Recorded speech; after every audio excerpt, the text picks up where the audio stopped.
The Vietnam War was the formative experience for a generation of CIA and military intelligence personnel involved in the Phoenix program.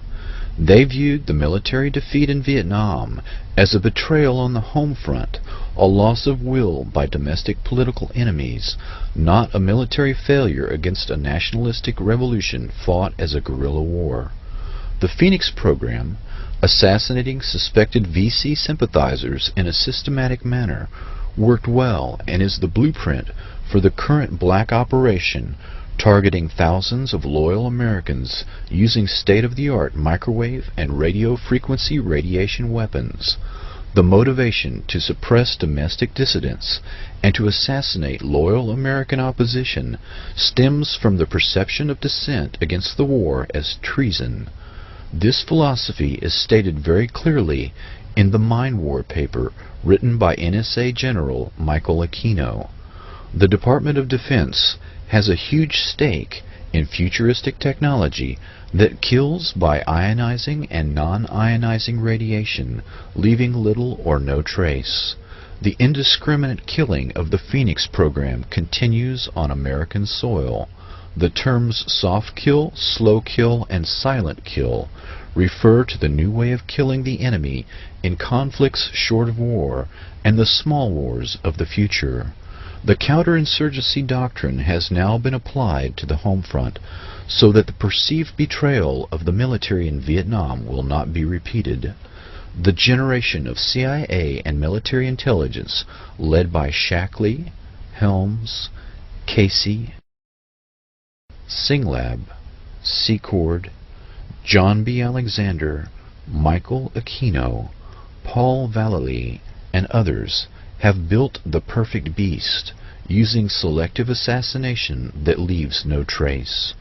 The ability to cull the human herd with silent kill technology allows a few personalities to remake the entire society in their own image.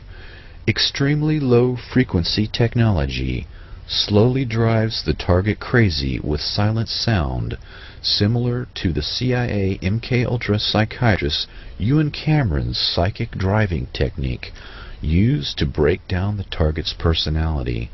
The new buzzwords at the Pentagon are synthetic telepathy and psychotronics. Another means of attack on targets is the Smirnov patent that uses subliminal suggestion to manipulate human behavior. This patent was purchased by the remote viewing company SciTech Corporation.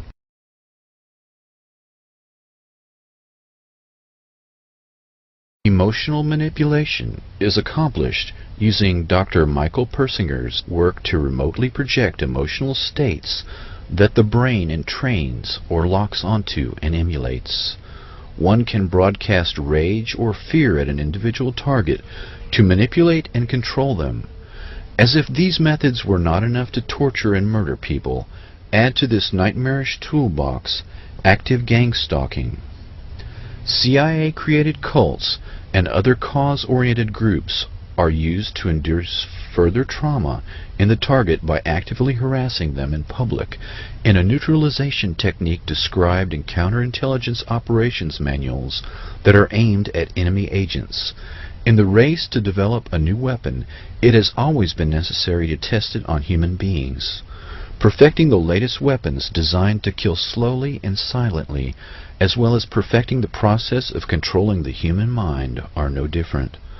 Once the weaponry has been perfected on these few thousand people, the same techniques will be applied en masse to the general population, and then to humanity as a whole.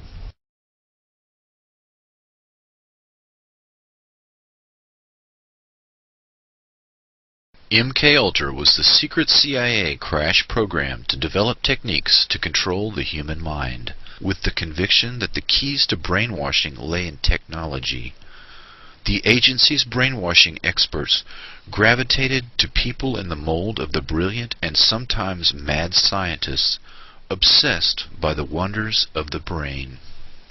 In 1953, CIA officer Richard Helms chose Dr. Sidney Gottlieb to run the technical service staff. The TSS, through the Office of Research and Development, was given the job of developing poisons to assassinate political opponents, truth serum drugs for interrogating spies, and hypnotic techniques to create unwitting double agents, couriers, and robot assassins. Dr. Gottlieb used Nazi scientists and their state-of-the-art mind control techniques that had been perfected in concentration camps using victims of the Holocaust. General Dwight D. Eisenhower gave his personal approval to exploit the work and research of the Nazis in the death camps. The German doctors were brought to the U.S. and went to work for Project Paperclip. These men were insulated against war crimes charges. The Nuremberg prosecutors were shocked that the U.S. authorities were using German doctors despite their criminal past. Under the leadership of Dr. Strughold, 34 scientists accepted contracts from Project Paperclip and were moved to Randolph Air Force Base in San Antonio, Texas. These personalities began to work on human radiation studies, aviation medicine, microwave technology, and MK-Ultra mind control experiments. The authorization to hire these Nazi scientists came directly from the Joint Chiefs of Staff. The top military brass stated that they wished to exploit these rare minds. Operation Paperclip eventually recruited 9,000 Nazi scientists and technicians to help the U.S. destroy the USSR. Some of these scientists were known as programmers, people skilled in the art of breaking down and controlling the human mind. Dr. Joseph Mengele and others experimented extensively with children and adults using mescaline, electroshock therapy, hypnosis, sensory deprivation, torture, rape, and trauma bonding in an effort to control the human mind. Dr. Mengele was so successful using the technique of trauma bonding that survivors today still exhibit a profound affection for their torturer, referring to Mengele as Beautiful Joseph.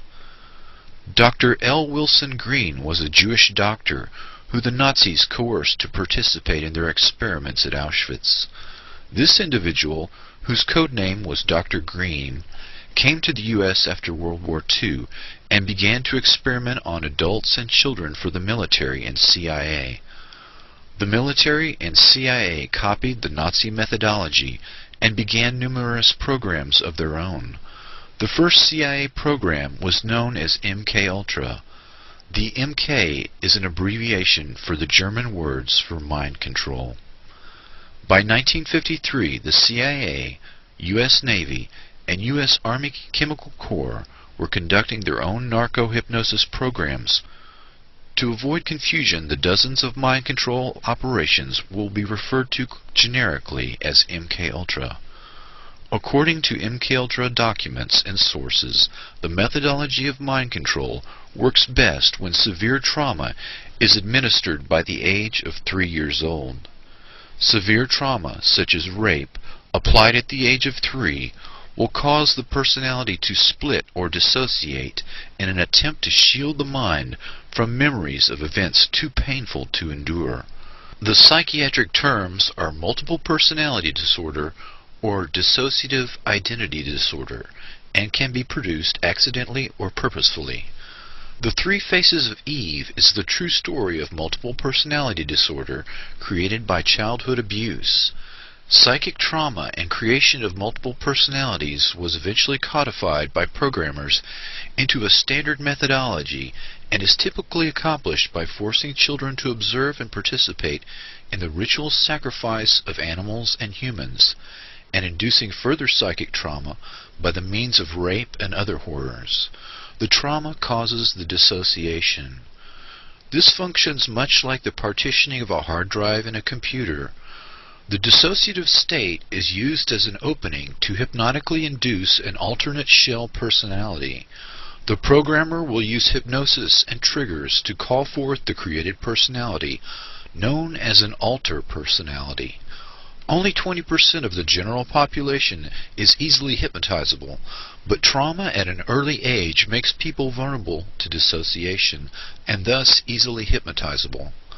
Typically, the programmer might wear a costume, such as a rabbit suit, and sacrifice a rabbit in front of the child victims before they are physically traumatized.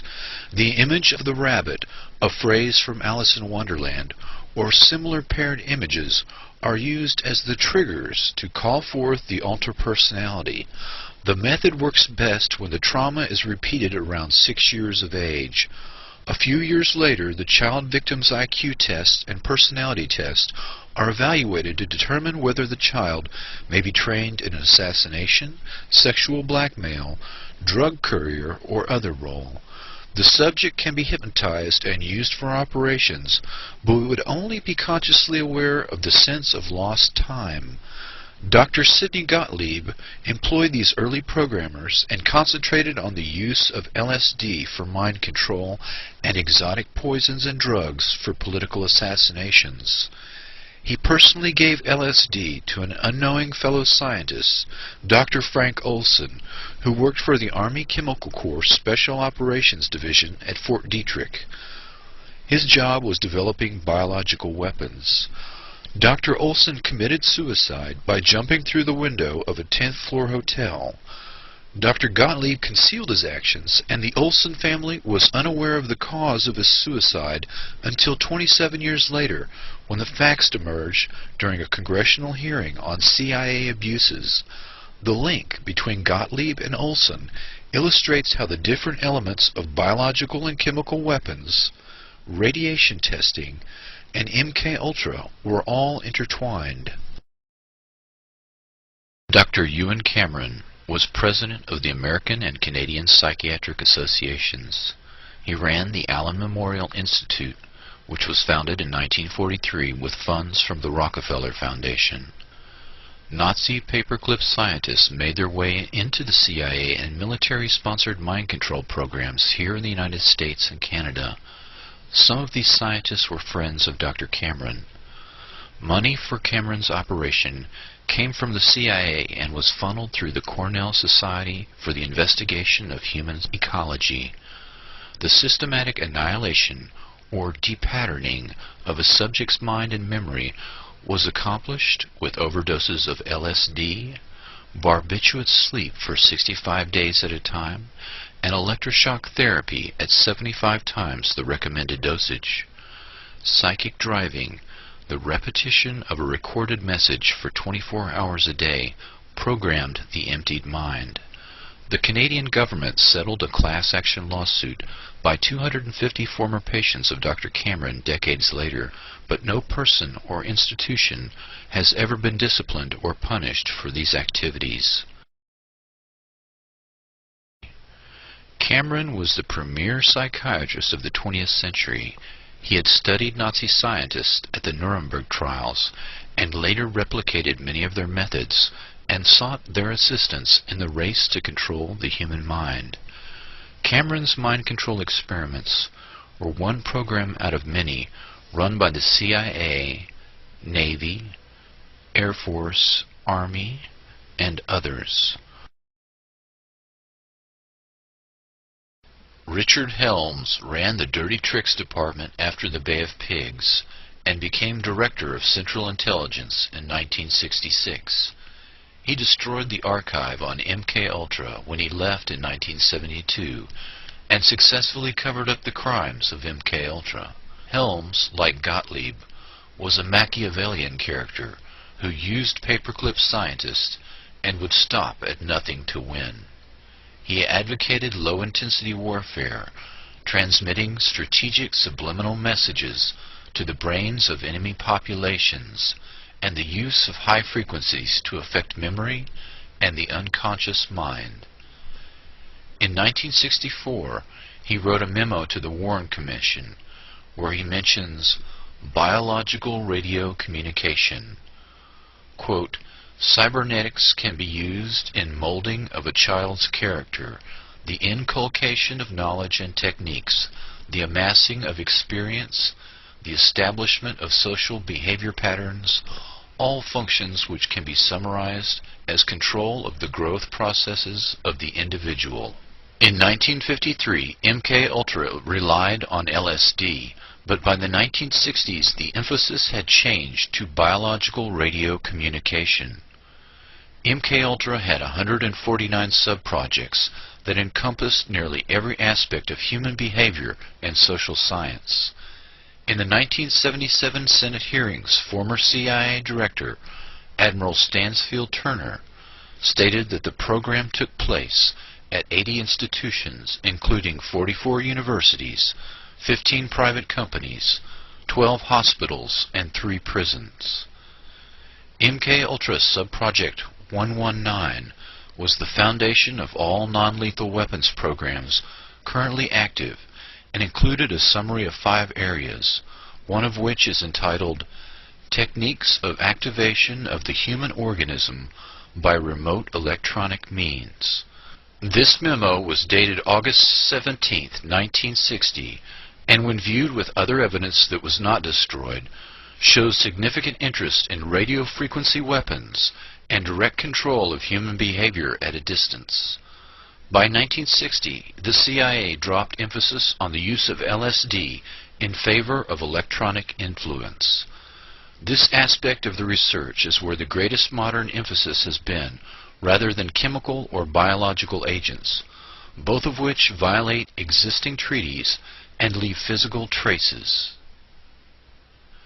In 1962, a CIA manual focused on radiohypnotic intracerebral control, RHIC, which was developed by the Pentagon, quote, "When a part of your brain receives a tiny electrical impulse from outside sources, such as vision, hearing, etc., an emotion is produced. Anger at the sight of a gang of boys beating an old woman, for example. The same emotions of anger can be created by artificial radio signals sent to your brain by a controller. You could instantly feel the same white-hot anger without any apparent reason," unquote. Another term, electronic dissolution of memory, EDOM, refers to the ability to erase memory at a distance.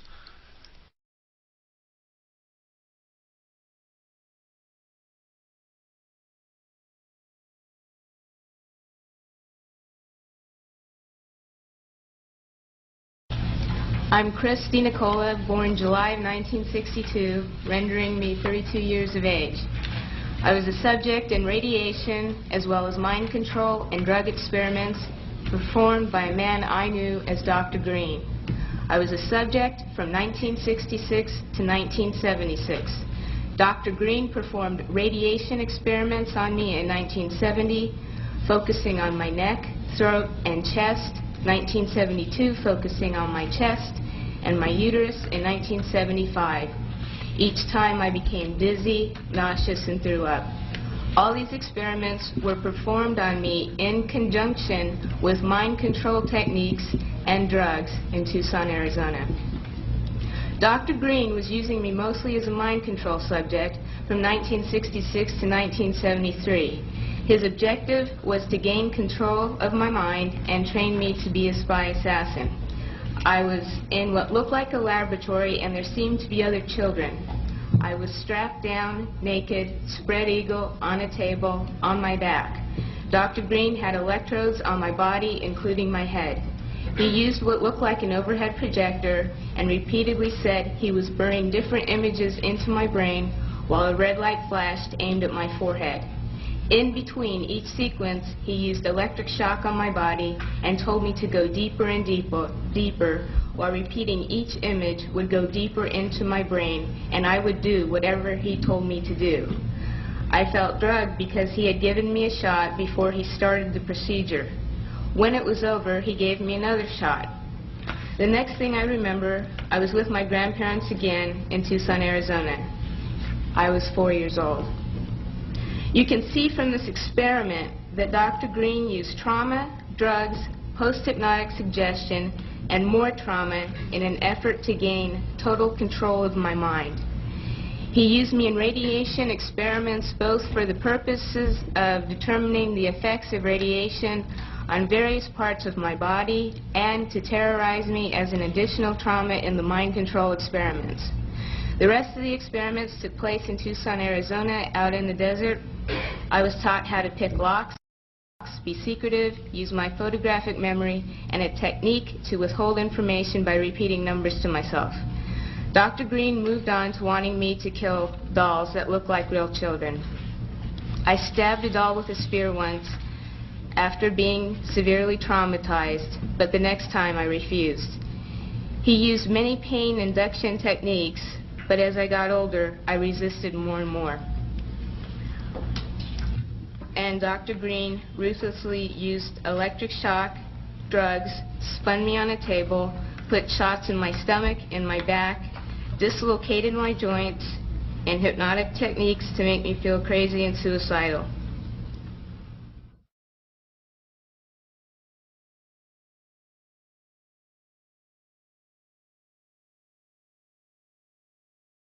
I am a victim of electromagnetic microwave frequency harassment. I am being physically tortured every day.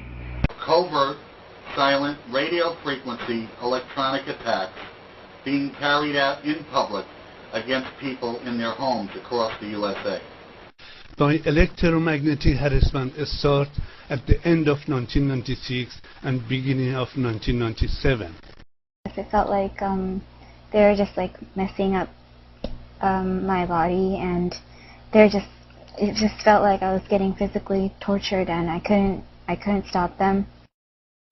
I've been targeted with electromagnetic energy on at least 2 occasions where I measured the power at over 100% of the FCC allowed limit for RF exposure using a NARDA 8718 radiation hazard meter.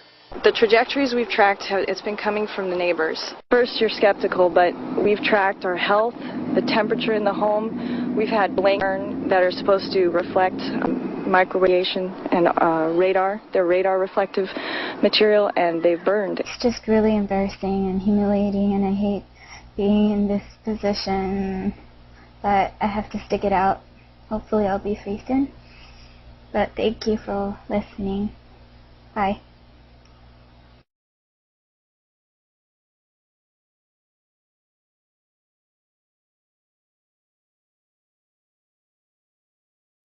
Project Pandora.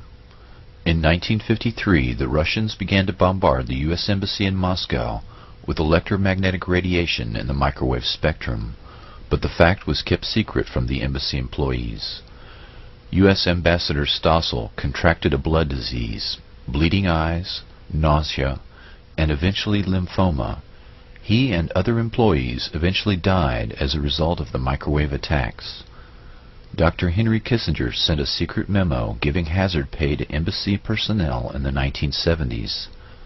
Scientists began zapping monkeys to study the biological effects of highly concentrated microwave frequencies. Jose Delgado experimented on 4 human subjects using radio waves, reporting they experienced different emotions, sensations, and colored visions. Delgado stated that these weapons were, quote, more dangerous than atomic destruction. With knowledge of the brain, he said, we may transform, we may shape, direct, roboticize man. I think the great danger of the future is that we will have roboticized human beings who are not aware that they have been roboticized, unquote. Dr. Delgado was in fact responsible for the development of a brain transponder that was used to roboticize human subjects.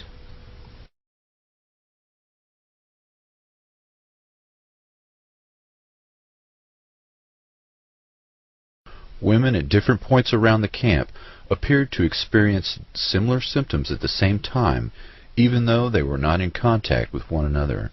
Large numbers of women complained of sudden feelings of extreme tiredness shortly before major events, such as the departure of a cruise missile convoy.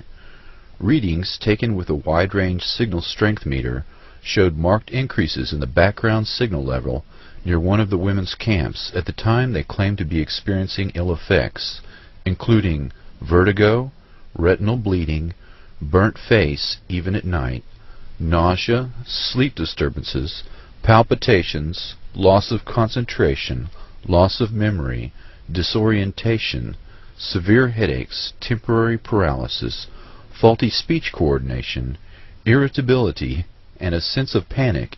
These effects have been reviewed by Dr. Robert Becker, twice nominated for the Nobel Prize and a specialist in electromagnetic effects.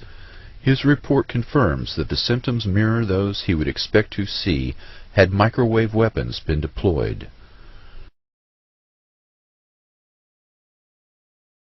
The Department of Justice Electromagnetic Weapons Program.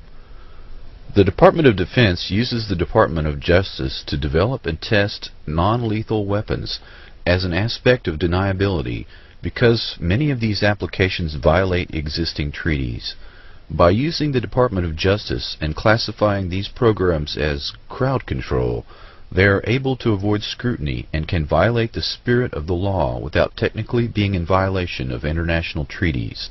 In 1993, the National Institute of Justice Initiative on Less Than Lethal Weapons recommended that state and local police departments in America utilize psychotronic, electromagnetic, and other mind control weapons against American citizens involved in, quote, domestic disturbances, an open-ended term that could include family arguments.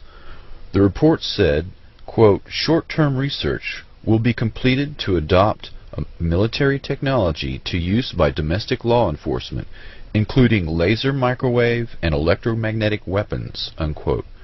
The Washington Post reported, quote, the Pentagon and the DOJ have agreed to share state-of-the-art military technology with civilian law enforcement agencies, including exotic non-lethal weapons, unquote. This new approach to law enforcement was showcased in a 3-day secret conference on non-lethal weaponry at the Applied Physics Laboratory at Johns Hopkins University in Maryland. The conference head was Colonel John B. Alexander, Program Manager for Non-Lethal Psychotronic Defense, Los Alamos National Laboratory. Attending the meeting was Attorney General Janet Reno, military weapons specialists, and representatives from state and local police departments.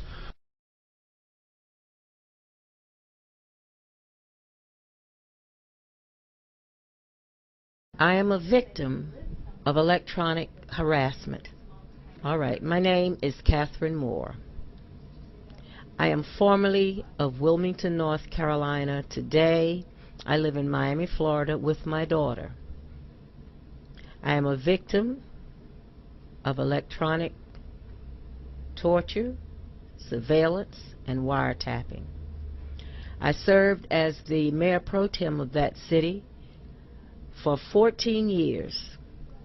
During that time, I reported political corruption, police brutality, and the molestation of young children that went unpunished and unprosecuted. For these things, I became a targeted individual. I have been destroyed financially. I've lost my home. I lost my 30-year-old successful business. I was at one time a college professor. I cannot find a job anywhere. So I am completely and totally financially devastated. I am not alone. I am assaulted and tortured by law enforcement from the city level to the federal level. There are so many of us who are being tortured that our federal law enforcement agencies who were charged with the duty and responsibility of protecting us from international terrorism, that protection is inadequate to the American citizenry because the money and the man-hours are being directed at domestic terrorism, at U.S. citizens. Anyone who dares to blow the whistle or who joins a peace march or has the audacity to tackle a major U.S. corporation becomes a targeted individual. There are those who do not want to accept this theory, but let me say again, America, wake up. We're living in a time where you no longer have the right to speak your mind and speak out. Did you know that just last year, the United States Supreme Court passed a law that said that whistleblowing was not, I repeat, was not protected under the First Amendment to the Constitution. So your rights are being severely limited. They will continue to be limited, and people must come forward, particularly if they're being targeted, and let someone know that they are part of our organization, which again is called Targeted Individuals. I would encourage everyone to visit a website called Stop Covert War and learn about the number of people who are targeted by our government. We want our numbers to grow, not because you're a target. We want you to join our organization so that we will have a voice. As our numbers grow, so will our power. Again, wake up, America. You could be next if you are in the wrong place at the wrong time. God bless.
Y luego van caminando la caperucita por una caperucita y llevan una canastita, color rosa, color azul. Y le dice la caperucita, y van corriendo y van brincando, y hay mucha agua y luego nada, tirada.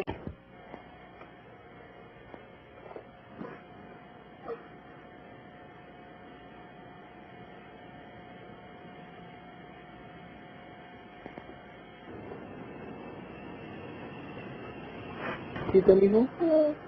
No puede ser.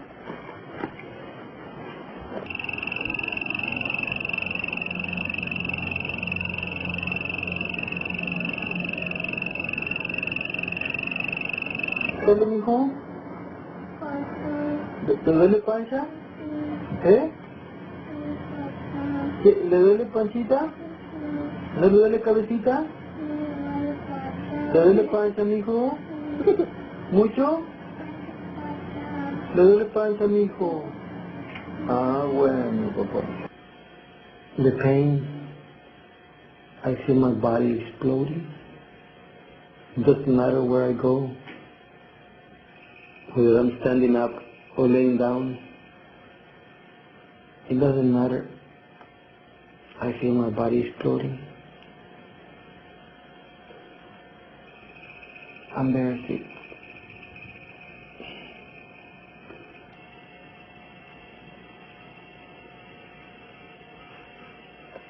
This is a crime.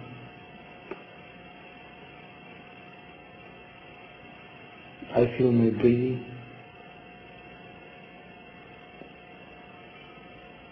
And my heart inside my head. I got my head all swollen. Every time I cough, sneeze, I feel like my head is exploding.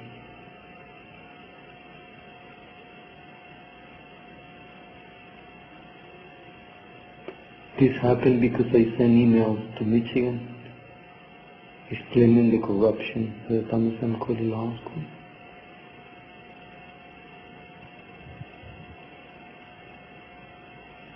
That happened Monday. On Tuesday, the meter started showing 12 watts per square meter flashing. That is more than is required to cause physical harm.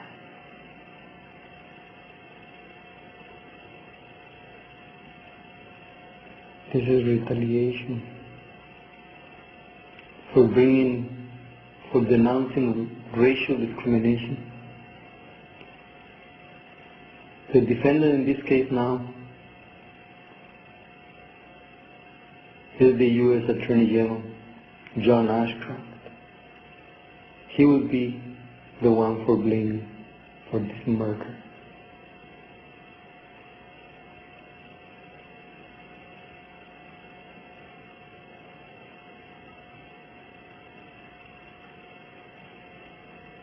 God bless us, and God bless America. We will let these people alone.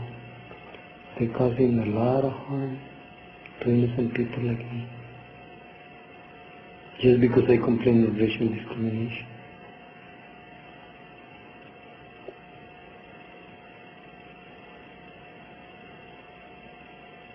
And because I complain about the former Chief Justice of the Michigan Supreme Court stealing money from us. His name is Thomas E. Brennan, and I hold him responsible for this. God bless him.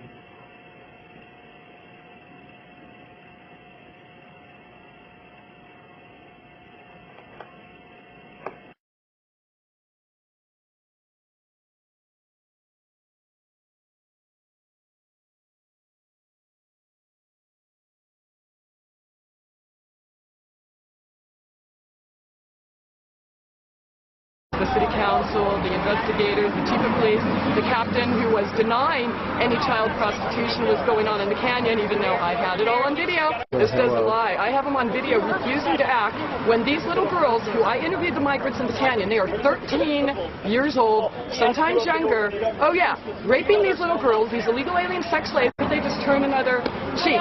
You know what I have them on video? Threatening to arrest me.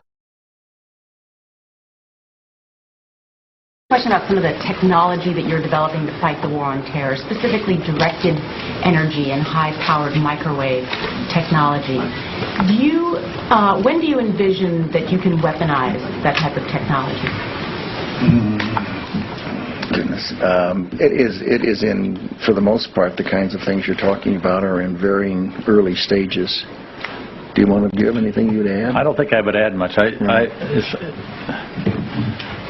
I think they are in early stages and probably not ready for employment at this point. But you sound like you're willing to experiment with it.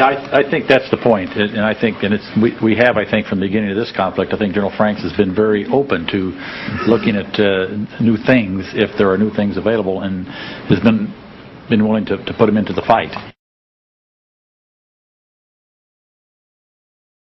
Just the head was burned, and the other parts of the bodies wasn't anything happened on it.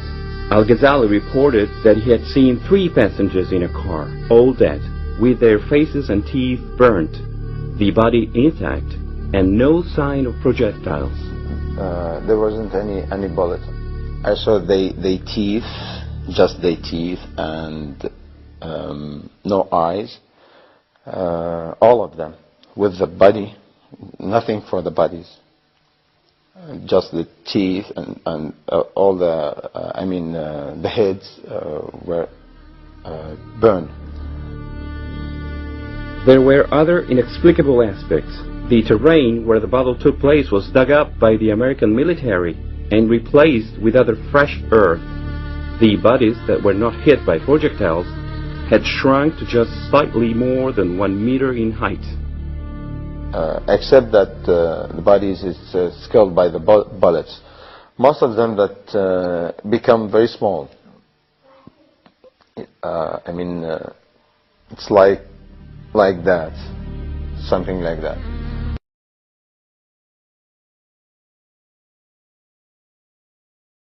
Talk with the colleague Dr. Saad Al-Faluji, which is the chief surgeon in that hospital.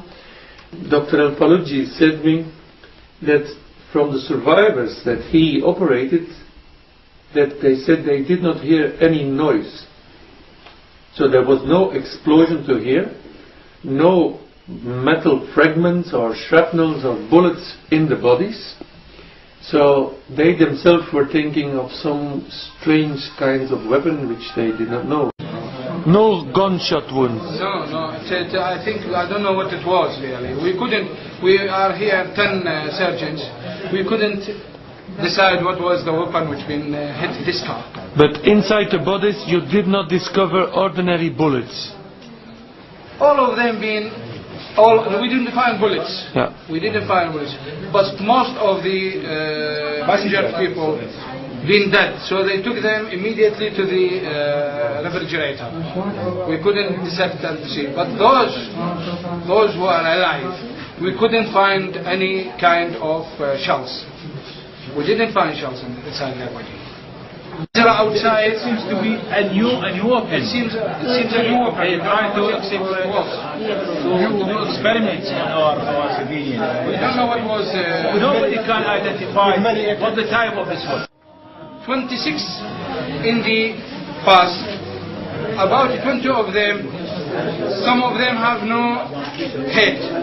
The head being cut. Some of them, the arms, the legs. The only one who didn't injure was the driver. And really, I don't know how he reached our hospital. Because one hand, one arm was in his lap. One head beside him. It was a very, very strange, horrible thing. In the roof of the car, there was part of the body, momentum, intestine, brains. Yes, all parts of the body. It was miserable. It was very, very, very, very miserable. And do you have idea with what kind of weapons they attacked that bus? This bus, we didn't know what kind of weapon would be hit. Really, what we saw, cut arms, cut legs, cut head, abdomen, open abdomen. The temptation to use public power and play God is almost irresistible.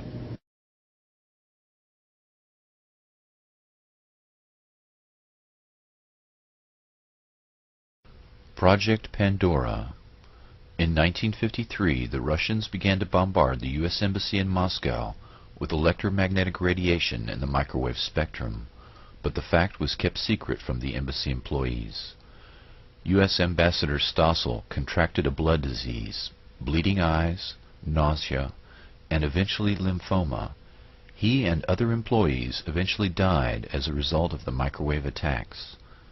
Dr. Henry Kissinger sent a secret memo giving hazard pay to embassy personnel in the 1970s.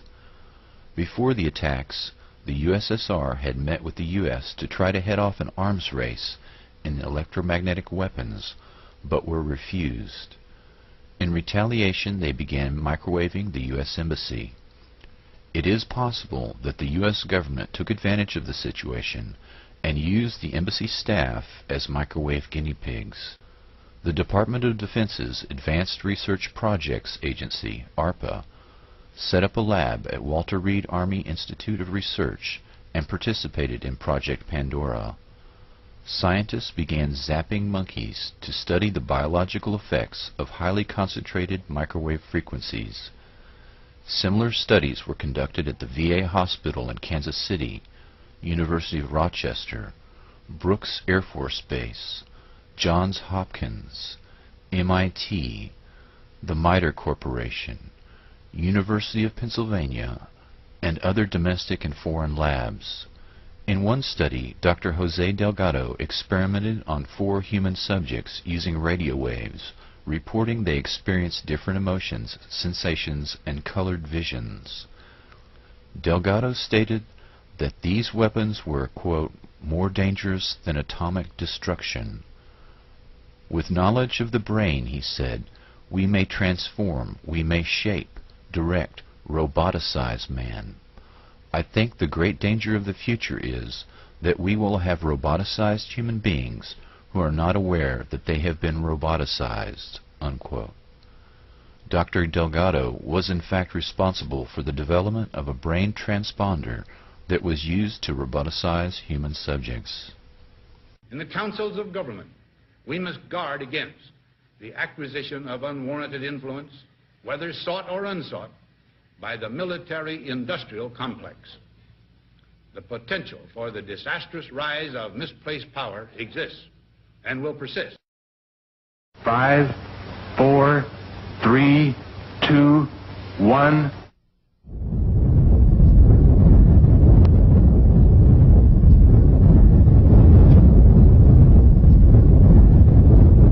In the dead silence of the morning, at 5:29:45 Mountain War time, the Jornada del Muerto was bathed in an intense flash of a light that man had only seen from the stars.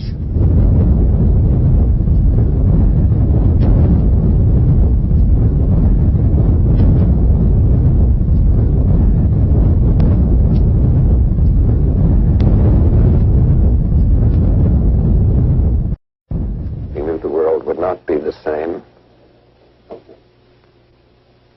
Few people laughed. Few people cried. Most people were silent. I remembered the line from the Hindu scripture, the Bhagavad Gita. Vishnu is trying to persuade the prince that he should do his duty, and to impress him takes on his multi-armed form and says, now I am become death, the destroyer of worlds.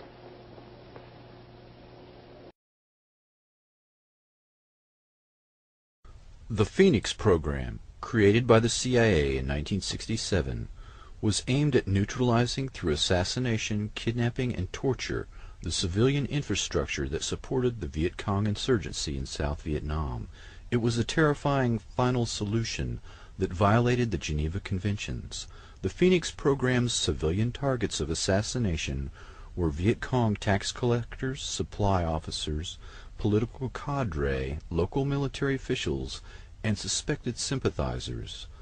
Faulty intelligence often led to the murder of innocent civilians. Rival Vietnamese would report their enemies as VC in order for U.S. troops to kill them. In 1971, William Colby, head of the CIA in Vietnam, testified the number killed was 20,000. South Vietnamese government figures were 40,000 dead. CIA officer Ted Shackley managed 600 military and 50 CIA liaison officers who were working with South Vietnamese officers in 44 provinces. Ted Shackley and Robert Comer played key roles in recruiting Phoenix program personnel. Many covert action officers were Cuban refugees from the Bay of Pigs fiasco. They ran the CIA's counter-terror teams, which were in fact assassination squads. Colby, Comer, and Shackley reported to the Director of Central Intelligence, Richard Helms, and the White House. From the beginning, the Phoenix program was conceived by the White House and supported by the CIA. Phoenix called for neutralizing 1,800 targets a month. About one-third of VC targeted for arrest were summarily executed. Green Berets and Navy SEALs would assassinate suspected VC sympathizers or cadre, as well as South Vietnamese collaborators and double agents. In 1982, an ex-Phoenix operative revealed that sometimes orders were given to kill U.S. military personnel who were considered security risks. He suspects the orders came not from division, but from a higher authority, such as the CIA or the Office of Naval Intelligence. The following testimony of Vincent Okamoto, combat officer lieutenant in Vietnam in 1968 and recipient of the Distinguished Service Cross, the second highest award conferred by the U.S. Army, wounded 3 times. Quote, "The problem was, how do you find the people on the blacklist? It's not like you had their address and telephone number. The normal procedure would be to go into a village and just grab someone and say, 'Where's when so-and-so?' Half the time the people were so afraid they would say anything. Then a Phoenix team would take the informant, put a sandbag over his head, poke out 2 holes so he could see, put como wire around his neck like a long leash, and walk him through the village and say, 'When we go by Wynn's house, scratch your head.' Then that night Phoenix would come back, knock on the door, and say, 'April Fool, motherfucker.' Whoever answered the door would get wasted. As far as they were concerned, whoever answered was a communist, including family members. Sometimes they'd come back to camp with ears to prove that they killed people." Penetrations into the Viet Cong infrastructure were accomplished by blackmailing or terrorizing a member of a targeted individual's family to gather information. Every Vietnamese 15 and over had to register and carry an identity card.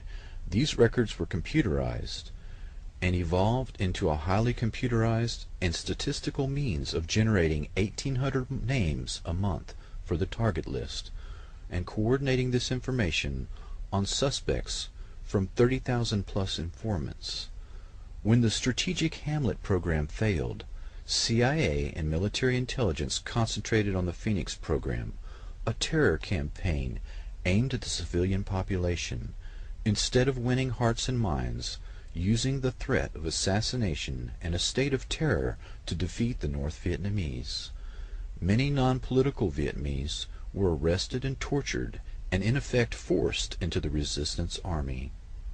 Phoenix program architect Robert Comer, after leaving the Pentagon, said, quote, "I would have done a lot of things differently and been more cautious about getting us involved." He called the war a strategic disaster which cost us 57,000 lives and $500 billion. The Vietnam War was the formative experience for a generation of CIA and military intelligence personnel involved in the Phoenix program. They viewed the military defeat in Vietnam as a betrayal on the home front, a loss of will by domestic political enemies, not a military failure against a nationalistic revolution fought as a guerrilla war. The Phoenix program, assassinating suspected VC sympathizers in a systematic manner, worked well and is the blueprint for the current black operation targeting thousands of loyal Americans using state-of-the-art microwave and radio frequency radiation weapons. The motivation to suppress domestic dissidents and to assassinate loyal American opposition stems from the perception of dissent against the war as treason. This philosophy is stated very clearly in the Mind War paper written by NSA General Michael Aquino. The Department of Defense has a huge stake in futuristic technology that kills by ionizing and non-ionizing radiation, leaving little or no trace. The indiscriminate killing of the Phoenix program continues on American soil. The terms soft kill, slow kill, and silent kill refer to the new way of killing the enemy in conflicts short of war and the small wars of the future. The counterinsurgency doctrine has now been applied to the home front so that the perceived betrayal of the military in Vietnam will not be repeated. The generation of CIA and military intelligence led by Shackley, Helms, Casey, Singlab, Secord, John B. Alexander, Michael Aquino, Paul Vallely, and others have built the perfect beast, using selective assassination that leaves no trace. The ability to cull the human herd with silent kill technology allows a few personalities to remake the entire society in their own image. Extremely low frequency technology slowly drives the target crazy with silent sound, similar to the CIA MKUltra psychiatrist Ewan Cameron's psychic driving technique used to break down the target's personality. The new buzzwords at the Pentagon are synthetic telepathy and psychotronics. Another means of attack on targets is the Smirnov patent that uses subliminal suggestion to manipulate human behavior. This patent was purchased by the remote viewing company Scitech Corporation. Military intelligence officers involved in developing these non-lethal weapons include Alexander, Aquino, Putov, and others, also control Scitech. Emotional manipulation is accomplished using Dr. Michael Persinger's work to remotely project emotional states that the brain entrains or locks onto and emulates. One can broadcast rage or fear at an individual target to manipulate and control them. As if these methods were not enough to torture and murder people, add to this nightmarish toolbox active gang stalking. CIA-created cults and other cause-oriented groups are used to induce further trauma in the target by actively harassing them in public in a neutralization technique described in counterintelligence operations manuals that are aimed at enemy agents. In the race to develop a new weapon, it has always been necessary to test it on human beings. Perfecting the latest weapons designed to kill slowly and silently, as well as perfecting the process of controlling the human mind, are no different. Once the weaponry has been perfected on these few thousand people, the same techniques will be applied en masse to the general population, and then to humanity as a whole. To understand the new Phoenix program, it is necessary to begin at the beginning of U.S. government human experimentation, the Manhattan Project. At dawn on July 16, 1945, the Trinity site witnessed the detonation of the device codenamed Gadget. The remaining two devices, named Little Boy and Fat Man, were used on Hiroshima and Nagasaki on August 6th and 9th, killing approximately 200,000 people. World War II terror bombing of civilians began with the London Blitz, killing 30,000 people, and culminated in the firebombing of Dresden, Germany, and Tokyo. Napalm was used in 1,000 plane raids that incinerated approximately 200,000 people. The atomic bomb did not add to the scale of mass murder of civilian populations, but it certainly made it more efficient. Many of the scientists were appalled at the result. Some had urged a demonstration shot. The scientists declared publicly that the U.S. possessed only a few years' head start before another nation followed suit. Many of the scientists and some generals advocated international control and the eventual banning of nuclear weapons. Those that tried to head off a nuclear arms race in the end failed, as events and personalities took on a momentum of their own. Edward Teller advocated the super heavy, the hydrogen bomb. Oppenheimer objected to the development of the hydrogen bomb and stated that these were genocidal weapons. He was promptly replaced. Teller assumed the scientific leadership of the weapons program and remained influential for the entire Cold War. The largest hydrogen bomb ever tested by the U.S. was around 40 megatons, 2,000 times more powerful than the 20-kiloton Hiroshima bomb. The nuclear arms race that followed has resulted in the doctrine of MAD, mutually assured destruction. If either the U.S. or USSR launched any or all of their half of the 20,000 nuclear weapons they have aimed at each other, then they can rest assured that they too would be completely destroyed in a retaliatory strike. The nuclear arms race consumed much of the wealth of the U.S., leaving the civilian population living in the very real fear that the world could end in a matter of minutes. In 1943, the first human test subjects would be used without their knowledge or consent. American citizens and hospitals began to receive plutonium or other forms of radiation treatments that had no therapeutic value. All of the experiments were conducted for the express purpose of answering the unknowns. How much radiation could kill a man? Could blood tests detect exposure? Are there treatments for exposure? Long before radiological warfare was used on enemy populations in war, it was purposely tested on American civilians. By 1945, the war was over, but these questions remained unanswered, and the experiments would continue in secret for the next 30 years. The School of Aviation Medicine in San Antonio, Texas, quietly began to do the test for the Air Force.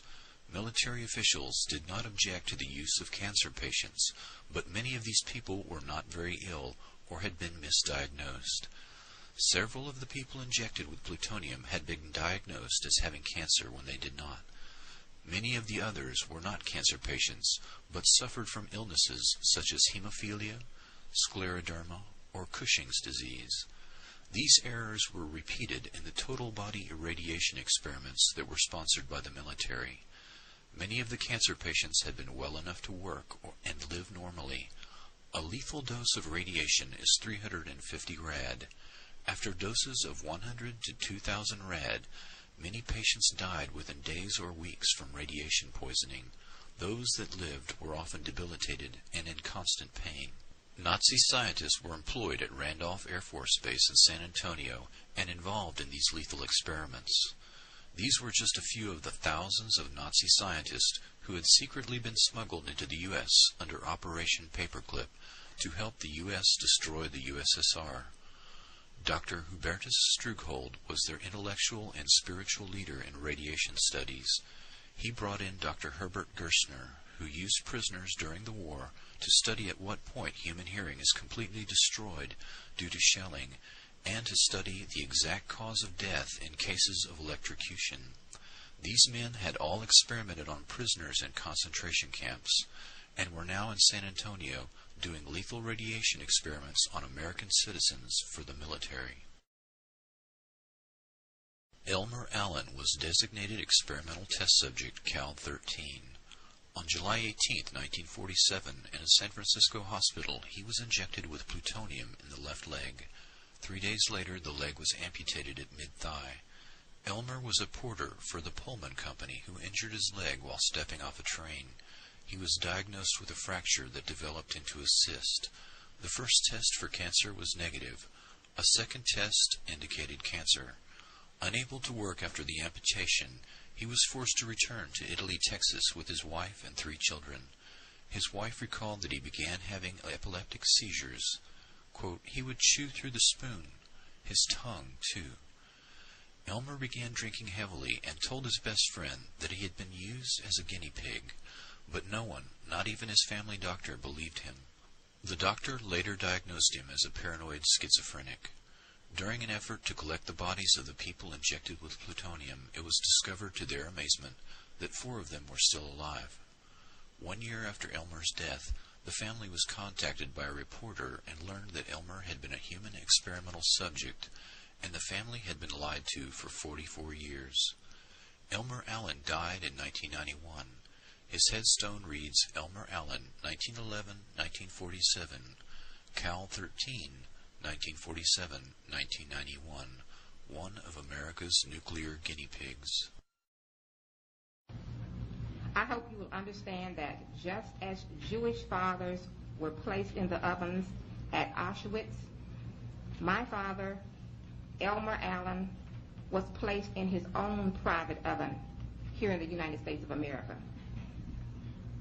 He was left there for 44 years, and the scientists occasionally took a peek inside to see if he was still alive. His survivors are pledged to tell the truth about this experiment for the next 50 or even 100 years if necessary, so that future generations will have more than lies, half-truths, and inconclusive reports when attempting to recount this real-life horror story.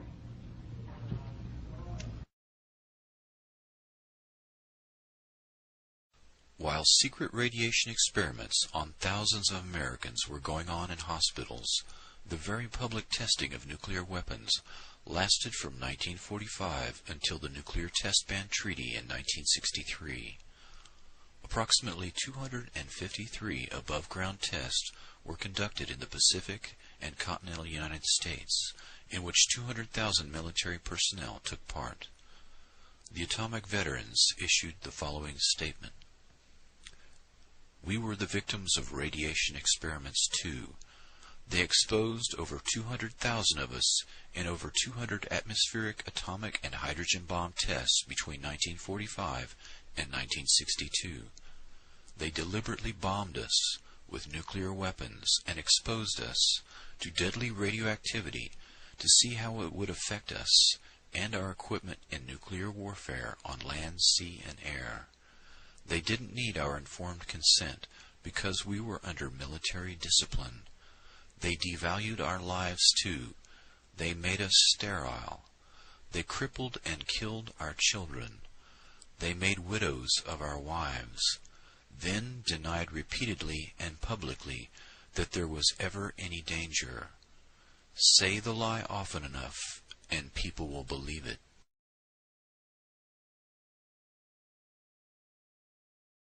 Of your company? Yes, sir, that's right.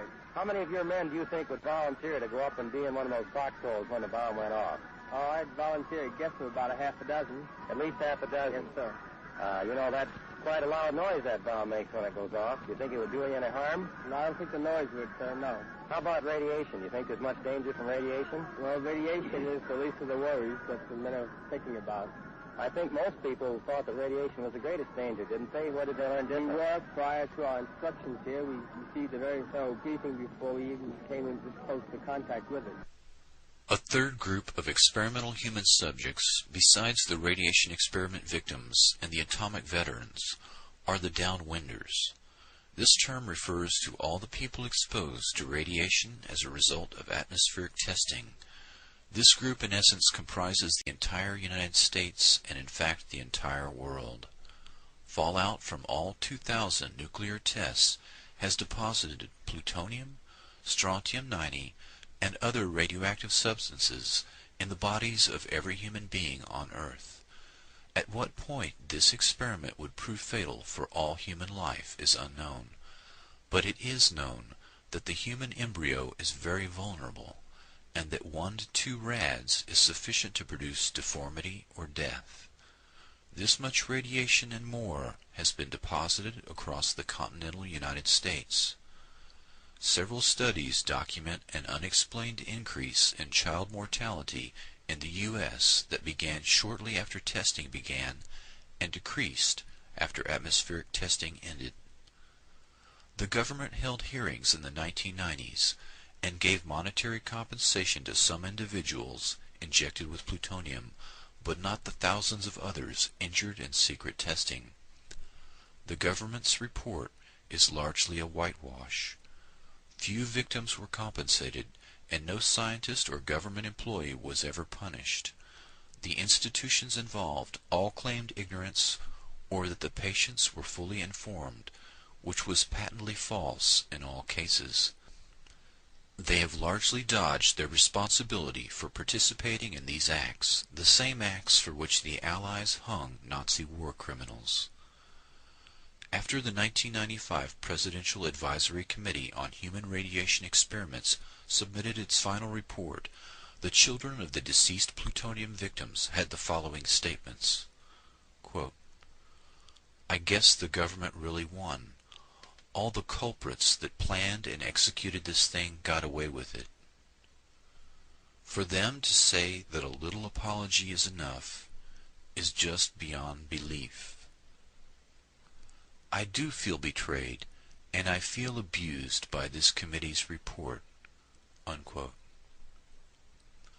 Nuclear explosions produce plutonium oxide, which is deposited in the lungs and lymph nodes and cannot be detected in the urine. The human experimental subjects were injected with a different form, plutonium citrate or plutonium nitrate, which does show up in the urine. 30 years of testing urine from those exposed in above-ground nuclear tests has led to thousands of tests that show a false negative, meaning that the tests were scientifically useless. It had all been for nothing. Mary Jean Connell, the only living victim of the plutonium experiments, when asked how she felt after receiving $100,000, merely replied, I'm afraid it's going to happen again, you know.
MK Ultra was the secret CIA crash program to develop techniques to control the human mind. By the end of the Korean War, 70% of the 7,000 U.S. prisoners of war had signed confessions, 15% cooperated fully, and only 5% steadfastly refused confession or indoctrination. Professors Wolf and Hinkle submitted a secret report to Director of Central Intelligence Alan Dulles about communist methods of brainwashing that was the definitive work on the subject in 1953. It stated that no drugs or machines were used. Intense psychological pressure and human weakness were the key, beginning with solitary confinement.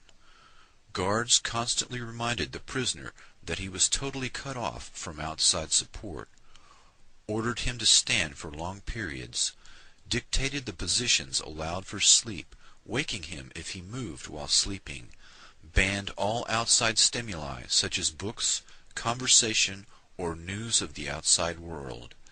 After 4 to 6 weeks the prisoner would break down. Quote, he weeps, he mutters, and prays aloud in his cell.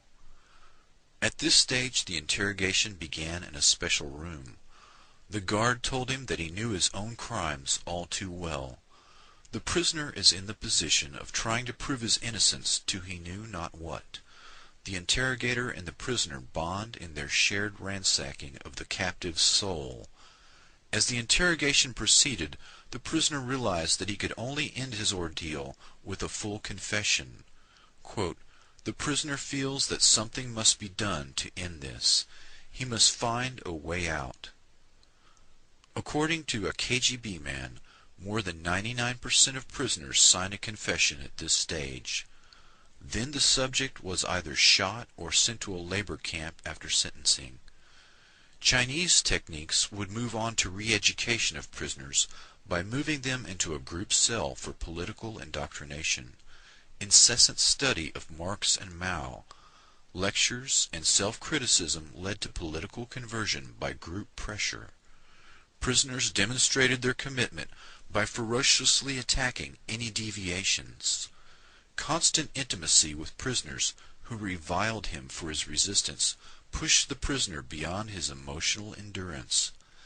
As the prisoner conformed, his cellmates gave increased acceptance and esteem, which reinforced his commitment to the party, for he learned that only his acceptance allowed him to live successfully in the cell. In contrast, the American mind control effort was a mini Manhattan Project, with the conviction that the keys to brainwashing lay in technology.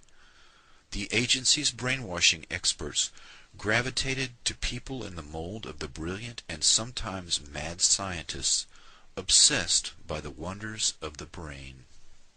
In 1953, CIA officer Richard Helms chose Dr. Sidney Gottlieb to run the technical service staff. The TSS, through the Office of Research and Development, was given the job of developing poisons to assassinate political opponents, truth serum drugs for interrogating spies, and hypnotic techniques to create unwitting double agents, couriers, and robot assassins. Dr. Gottlieb used Nazi scientists and their state-of-the-art mind control techniques that had been perfected in concentration camps using victims of the Holocaust.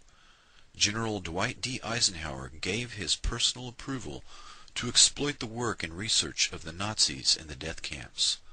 The German doctors were brought to the U.S. and went to work for Project Paperclip. These men were insulated against war crimes charges. The Nuremberg prosecutors were shocked that the U.S. authorities were using German doctors despite their criminal past. Under the leadership of Dr. Strughold, 34 scientists accepted contracts from Project Paperclip and were moved to Randolph Air Force Base, medicine, microwave technology, and MKUltra mind control experiments. The authorization to hire these Nazi scientists came directly from the Joint Chiefs of Staff. The top military brass stated that they wished to exploit these rare minds. Operation Paperclip eventually recruited 9,000 Nazi scientists and technicians to help the U.S. destroy the USSR. Some of these scientists were known as programmers, people skilled in the art of breaking down and controlling the human mind. Dr. Joseph Mengele and others experimented extensively with children and adults using mescaline, electroshock therapy, hypnosis, sensory deprivation, torture, rape, starvation, and trauma bonding in an effort to control the human mind. Dr. Mengele was so successful using the technique of trauma bonding that survivors today still exhibit a profound affection for their torturer, referring to Mengele as Beautiful Joseph. Dr. L. Wilson Green was a Jewish doctor who the Nazis coerced to participate in their experiments at Auschwitz. This individual, whose code name was Dr. Green, came to the U.S. after World War II and began to experiment on adults and children for the military and CIA. The military and CIA copied the Nazi methodology and began numerous programs of their own. The first CIA program was known as MKUltra. The MK is an abbreviation for the German words for mind control. By 1953, the CIA, U.S. Navy, and U.S. Army Chemical Corps were conducting their own narco-hypnosis programs on prisoners, mental patients, foreigners, ethnic minorities, and those classified as sexual deviants. To avoid confusion, the dozens of mind control operations will be referred to generically as MKUltra. According to MKUltra documents and sources, the methodology of mind control works best when severe trauma is administered by the age of 3 years old. Severe trauma, such as rape, applied at the age of 3, will cause the personality to split or dissociate in an attempt to shield the mind from memories of events too painful to endure. The psychiatric terms are multiple personality disorder or dissociative identity disorder, and can be produced accidentally or purposefully. The Three Faces of Eve is the true story of multiple personality disorder created by childhood abuse. Psychic trauma and creation of multiple personalities was eventually codified by programmers into a standard methodology and is typically accomplished by forcing children to observe and participate in the ritual sacrifice of animals and humans, and inducing further psychic trauma by the means of rape and other horrors. The trauma causes the dissociation. This functions much like the partitioning of a hard drive in a computer. The dissociative state is used as an opening to hypnotically induce an alternate shell personality. The programmer will use hypnosis and triggers to call forth the created personality, known as an alter personality. Only 20% of the general population is easily hypnotizable, but trauma at an early age makes people vulnerable to dissociation and thus easily hypnotizable. Typically, the programmer might wear a costume, such as a rabbit suit, and sacrifice a rabbit in front of the child victims before they are physically traumatized. The image of the rabbit, a phrase from Alice in Wonderland, or similar paired images are used as the triggers to call forth the alter personality. The method works best when the trauma is repeated around 6 years of age. A few years later, the child victim's IQ test and personality test are evaluated to determine whether the child may be trained in assassination, sexual blackmail, drug courier, or other role. The subject can be hypnotized and used for operations, but would only be consciously aware of the sense of lost time. Dr. Sidney Gottlieb employed these early programmers and concentrated on the use of LSD for mind control and exotic poisons and drugs for political assassinations. He personally gave LSD to an unknowing fellow scientist, Dr. Frank Olson, who worked for the Army Chemical Corps Special Operations Division at Fort Detrick. His job was developing biological weapons. Dr. Olson committed suicide by jumping through the window of a 10th-floor hotel. Dr. Gottlieb concealed his actions, and the Olson family was unaware of the cause of his suicide until 27 years later, when the facts emerged during a congressional hearing on CIA abuses. The link between Gottlieb and Olson illustrates how the different elements of biological and chemical weapons, radiation testing, and MK-Ultra were all intertwined. Dr. Ewan Cameron was president of the American and Canadian Psychiatric Associations. He ran the Allen Memorial Institute, which was founded in 1943 with funds from the Rockefeller Foundation. Nazi paperclip scientists made their way into the CIA and military-sponsored mind control programs here in the United States and Canada. Some of these scientists were friends of Dr. Cameron. Money for Cameron's operation came from the CIA and was funneled through the Cornell Society for the Investigation of Human Ecology. The systematic annihilation or depatterning of a subject's mind and memory was accomplished with overdoses of LSD, barbiturate sleep for 65 days at a time, and electroshock therapy at 75 times the recommended dosage. Psychic driving, the repetition of a recorded message for 24 hours a day, programmed the emptied mind. The Canadian government settled a class action lawsuit by 250 former patients of Dr. Cameron decades later, but no person or institution has ever been disciplined or punished for these activities. Linda MacDonald was 25 years old in 1963 when Dr. Cameron treated her for mild postpartum depression. She received 102 electroshock therapy treatments, 80 days of drug-induced sleep, and emerged completely depatterned, essentially like a newborn, totally incontinent, unable to state her name or recognize her husband and children. She had to relearn how to drive, cook, read, and use a toilet. Eventually, unlike many of the patients of Dr. Cameron, she made a complete recovery. Cameron was the premier psychiatrist of the 20th century. He had studied Nazi scientists at the Nuremberg trials and later replicated many of their methods and sought their assistance in the race to control the human mind. Cameron's mind control experiments were one program out of many run by the CIA, Navy, Air Force, Army, and others. Although many parallel operations were occurring in the U.S., none of them was ever discovered or prosecuted. These programs were run by men of the likes of Morse Allen, Dr. L. Wilson Green, Dr. Martin Orne, Dr. Stephen Aldrich, Dr. James Hamilton. These and other American and foreign-born programmers were supervised by Dr. Sidney Gottlieb, who was in turn supervised by Richard Helms and Allen Dulles, the director of the Central Intelligence Agency.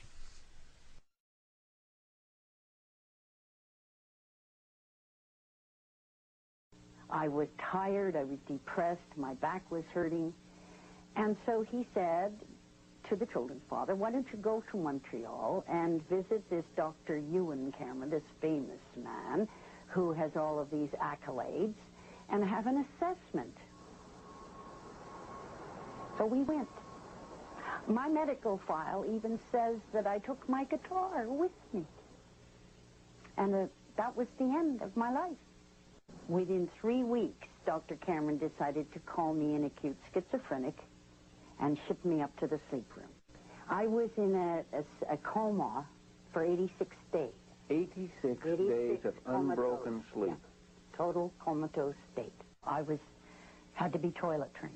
I was a vegetable. I had no identity. I had no memory. I'd never existed in the world before. Like a baby. Just like a baby that has to be toilet trained. Pictures, and I know who that is, who they are, but I don't remember them as my children at all. I mean, I know that they came from my body, but there's no, that's all. I don't know, and that's because I was told that. So these are my children. Linda MacDonald would hound the federal government for 4 years before finally in 1992, Ottawa grudgingly agreed to compensate her and some of Dr. Cameron's other victims $100,000 each. Richard Helms ran the Dirty Tricks Department after the Bay of Pigs and became Director of Central Intelligence in 1966. He destroyed the archive on MKUltra when he left in 1972 and successfully covered up the crimes of MKUltra.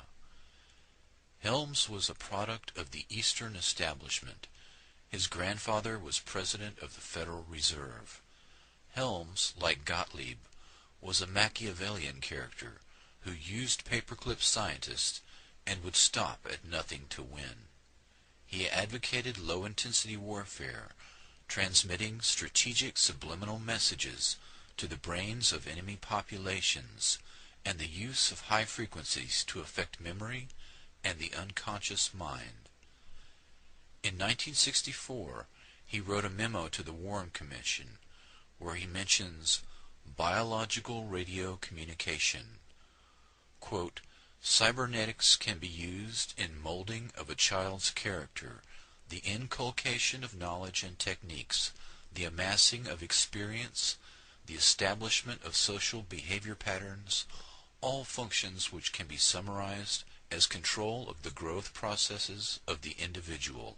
In 1953, MKUltra relied on LSD, but by the 1960s the emphasis had changed to biological radio communication. MKUltra had 149 sub-projects that encompassed nearly every aspect of human behavior and social science. In the 1977 Senate hearings, former CIA Director Admiral Stansfield Turner stated that the program took place at 80 institutions, including 44 universities, 15 private companies, 12 hospitals, and 3 prisons. MKUltra Subproject 119 was the foundation of all non-lethal weapons programs currently active and included a summary of 5 areas, one of which is entitled Techniques of Activation of the Human Organism by Remote Electronic Means. This memo was dated August 17, 1960, and when viewed with other evidence that was not destroyed, shows significant interest in radio frequency weapons and direct control of human behavior at a distance. By 1960, the CIA dropped emphasis on the use of LSD in favor of electronic influence. This aspect of the research is where the greatest modern emphasis has been, rather than chemical or biological agents, both of which violate existing treaties and leave physical traces. Dr. Stephen Aldrich took control of the Office of Research and Development in 1962 from Dr. Sidney Gottlieb. Aldrich started Operation Often, an investigation into the occult with the help of Houston sorceress Sybil Leek. CIA behaviorists carefully studied every aspect of the occult underground. The Scientific Engineering Institute, SEI, was a CIA cutout that had been set up in 1956 to study radar. In 1962, SEI set up a lab to study the effects of electrodes deep in the brain. In 1972, SEI also sponsored a course at the University of South Carolina in rituals of demonology and voodoo. Dr. Aldrich was an MKUltra programmer who focused on remote brain manipulation and the occult, the twin threads that run through SEI Corporation. In 1962, a CIA manual focused on radiohypnotic intracerebral control, RHIC, which was developed by the Pentagon, quote, "When a part of your brain receives a tiny electrical impulse from outside sources, such as vision, hearing, etc., an emotion is produced. Anger at the sight of a gang of boys beating an old woman, for example. The same emotions of anger can be created by artificial radio signals sent to your brain by a controller. You could instantly feel the same white-hot anger without any apparent reason." Unquote. Another term, electronic dissolution of memory, EDOM, refers to the ability to erase memory at a distance.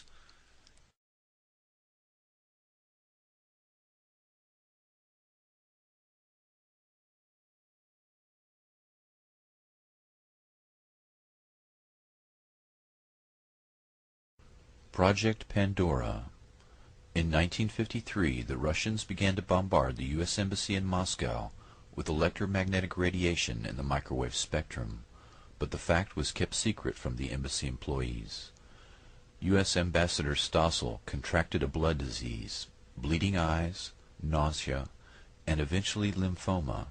He and other employees eventually died as a result of the microwave attacks. Dr. Henry Kissinger sent a secret memo giving hazard pay to embassy personnel in the 1970s. Before the attacks, the USSR had met with the U.S. to try to head off an arms race in electromagnetic weapons, but were refused. In retaliation, they began microwaving the U.S. Embassy. It is possible that the U.S. government took advantage of the situation and used the embassy staff as microwave guinea pigs. The Department of Defense's Advanced Research Projects Agency, ARPA, set up a lab at Walter Reed Army Institute of Research and participated in Project Pandora. Scientists began zapping monkeys to study the biological effects of highly concentrated microwave frequencies. Similar studies were conducted at the VA Hospital in Kansas City, University of Rochester, Brooks Air Force Base, Johns Hopkins, MIT, the MITRE Corporation, University of Pennsylvania, and other domestic and foreign labs. In one study, Dr. Jose Delgado experimented on 4 human subjects using radio waves, reporting they experienced different emotions, sensations, and colored visions. Delgado stated that these weapons were, quote, more dangerous than atomic destruction. With knowledge of the brain, he said, we may transform, we may shape, direct, roboticize man. I think the great danger of the future is that we will have roboticized human beings who are not aware that they have been roboticized." Unquote. Dr. Delgado was in fact responsible for the development of a brain transponder that was used to roboticize human subjects. In the councils of government, we must guard against the acquisition of unwarranted influence, whether sought or unsought, by the military-industrial complex. The potential for the disastrous rise of misplaced power exists and will persist. 5, 4, 3, 2, 1.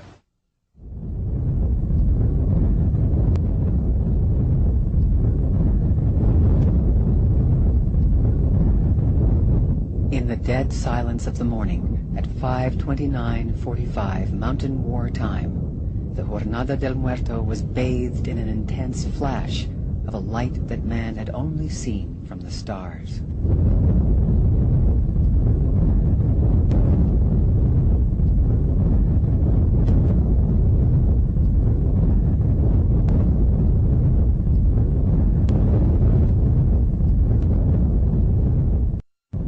He knew the world would not be the same. Few people laughed. Few people cried. Most people were silent. I remembered the line from the Hindu scripture, the Bhagavad Gita. Vishnu is trying to persuade the prince that he should do his duty, and to impress him takes on his multi-armed form and says, "Now I am become death, the destroyer of worlds." I suppose we all thought that one way or another.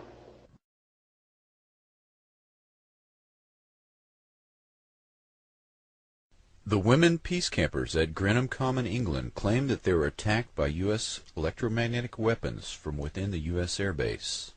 Scientists from Electronics Today measured some form of electromagnetic wave that was responsible for the illnesses they suffered. A team of doctors from the Medical Campaign Against Nuclear Weapons compiled a report on the condition of the affected women. The women first noticed a pattern of illness emerging in 1984. Women at different points around the camp appeared to experience similar symptoms at the same time, even though they were not in contact with one another. Large numbers of women complained of sudden feelings of extreme tiredness shortly before major events, such as the departure of a cruise missile convoy. Readings taken with a wide-range signal strength meter showed marked increases in the background signal level near one of the women's camps at the time they claimed to be experiencing ill effects, including vertigo, retinal bleeding, burnt face even at night, nausea, sleep disturbances, palpitations, loss of concentration, loss of memory, disorientation, severe headaches, temporary paralysis, faulty speech coordination, irritability, and a sense of panic in non-panic situations, and in one case, a circulatory failure that required emergency treatment. Many of these symptoms have been associated in medical literature with exposure to microwaves, and especially through low-intensity or non-thermal exposure. These effects have been reviewed by Dr. Robert Becker, twice nominated for the Nobel Prize and a specialist in electromagnetic effects. His report confirms that the symptoms mirror those he would expect to see had microwave weapons been deployed. British defense officials have denied any form of electronic signal was being used against the protesters.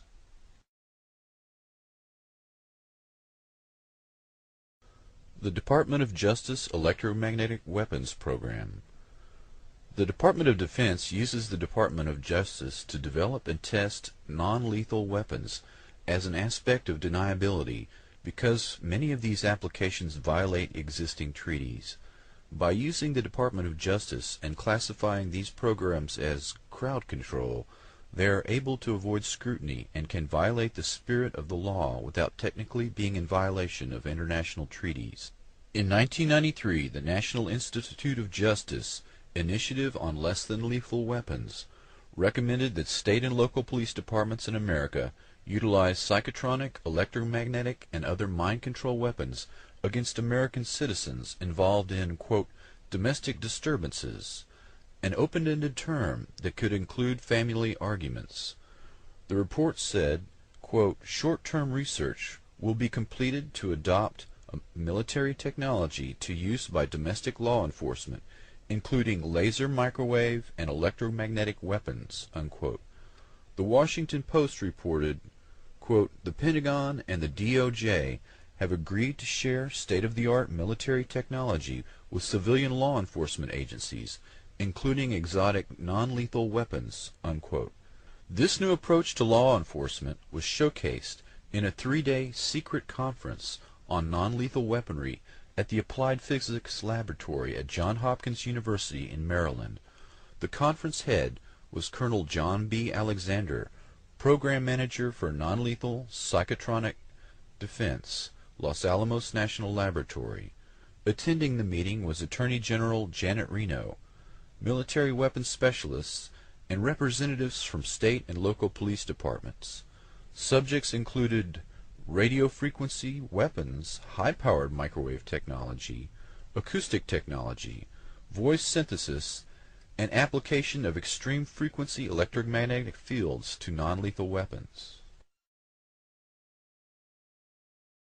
Question about some of the technology that you're developing to fight the war on terror, specifically directed energy and high-powered microwave technology. When do you envision that you can weaponize that type of technology? Goodness. It is in, for the most part, the kinds of things you're talking about are in varying early stages. Do you have anything you'd add? I don't think I would add much. I think they are in early stages and probably not ready for employment at this point. But you sound like you're willing to experiment with it. I think that's the point, and I think, and we have, I think, from the beginning of this conflict, I think General Franks has been very open to looking at new things if there are new things available, and has been willing to put them into the fight even before they've been fully wrung out. And I think that's not referring to these two particular cases of directed energy or high-powered microwave, but sure.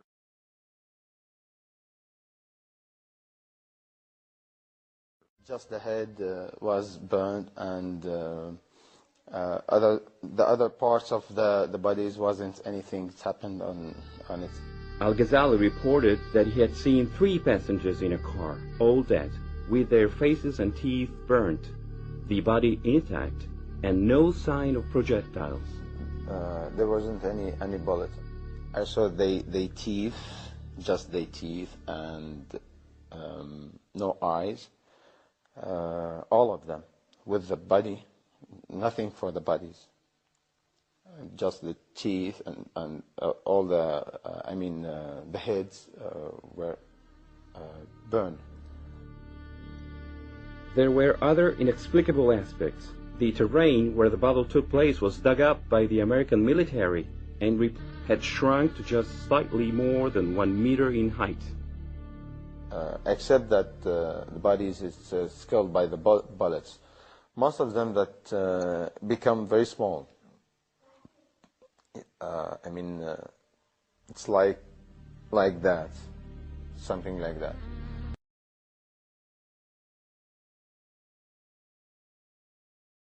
Talk with the colleague Dr. Saad Al-Faluji, which is the chief surgeon in that hospital. Dr. Al-Faluji said me that from the survivors that he operated, that they said they did not hear any noise. So there was no explosion to hear, no metal fragments or shrapnels or bullets in the bodies. So they themselves were thinking of some strange kinds of weapon which they did not know. No gunshot wounds. No. I don't know what it was really. We are here 10 surgeons. We couldn't decide what was the weapon which been hit this car.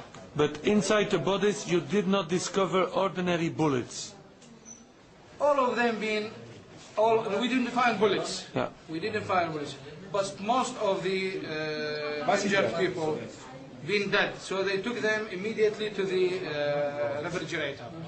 We couldn't dissect and see. But those who are alive, we couldn't find any kind of shells. We didn't find shells inside their body. Outside, it seems to be a new weapon. It seems a new weapon. They try to do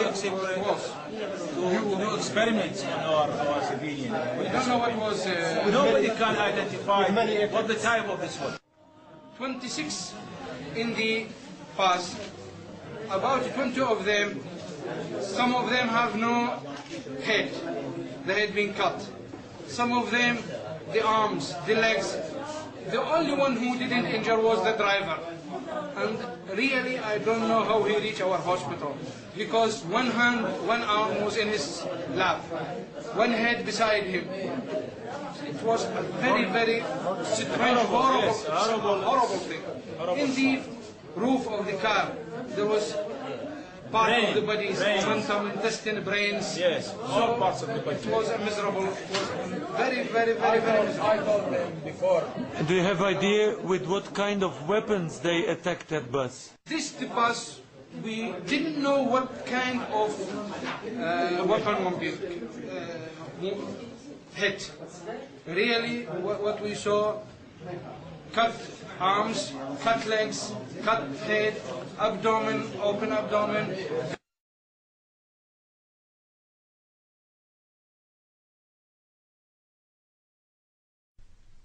Intelligence agencies have infiltrated and created some satanic groups, with the resurgence of these groups beginning in 1966, particularly with the birth of the Church of Satan, founded by Anton LaVey.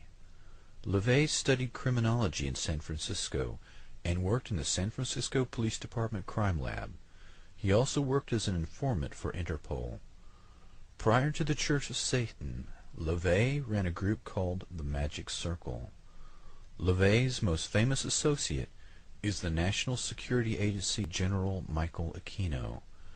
At the time of his membership in LaVey's group, Aquino was an Army specialist in intelligence and psychological warfare.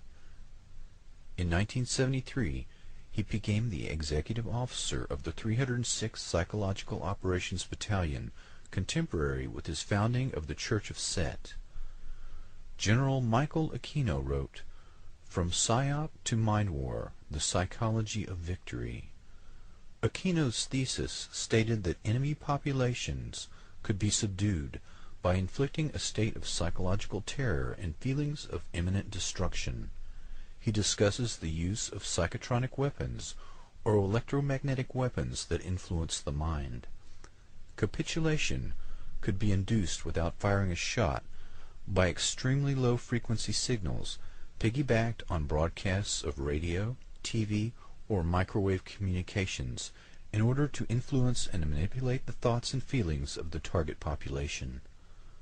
During the 1960s, he was prominent in the Church of Satan and a close friend of Anton LaVey, until he started his own Church of Set. A police intelligence report dated July 1st of hundreds of members that operates on a national level. Michael Aquino is the official head and rules through a council of 9 who are in fact his lieutenants, unquote. At least 2 members of the Council of 9 at that time were members of Army intelligence. In the late 1980s, Aquino was accused by the San Francisco Police Department of being involved in a satanic child molestation ring centered on the daycare at the Presidio military base where Aquino was stationed at the time. Probable victims numbered at 68, many of whom had contracted venereal disease. 22 families filed $66 million in claims against the Army, claiming that criminal charges against Michael Aquino were dropped due to pressure from the Army. General Aquino admitted to renting the German castle where the Nazi SS were formed and reenacting the secret ceremony among fellow intelligence officers dressed in full Nazi regalia. General Aquino is now the highest-ranking officer in the National Security Agency, along with General Black and General Hayden. It is important to remember that General Aquino is first and foremost a military intelligence officer with over 40 years' experience in counterinsurgency operations and an expert in psychological warfare. General Aquino's psychological warfare campaign has started or infiltrated cults and other closed systems as part of a concerted effort to control large numbers of people and to destabilize the centers of constitutional and legal authority, both here in the United States and in other nations. This methodology is part of a concerted plan that spans several generations. The Church of Satan and the Church of Set, as well as other cults and mainstream organizations, are closed systems with their own belief systems that are insular and separate from the reality that most people take for granted. These closed systems allow large numbers of people to be manipulated into performing antisocial acts that most members of the greater society would not contemplate. Aquino first participated in MKUltra-related activities in Vietnam as part of the Phoenix program in the 1960s. These ongoing MKUltra operations are functioning as a counterinsurgency and infiltration operation aimed at destabilizing the United States and other industrialized nations. The following cults have been used by General Aquino or his associates to continue MKUltra operations outside of the laboratory. The mass suicides at Jonestown of 890 people had similar threads, a cult with sinister connections.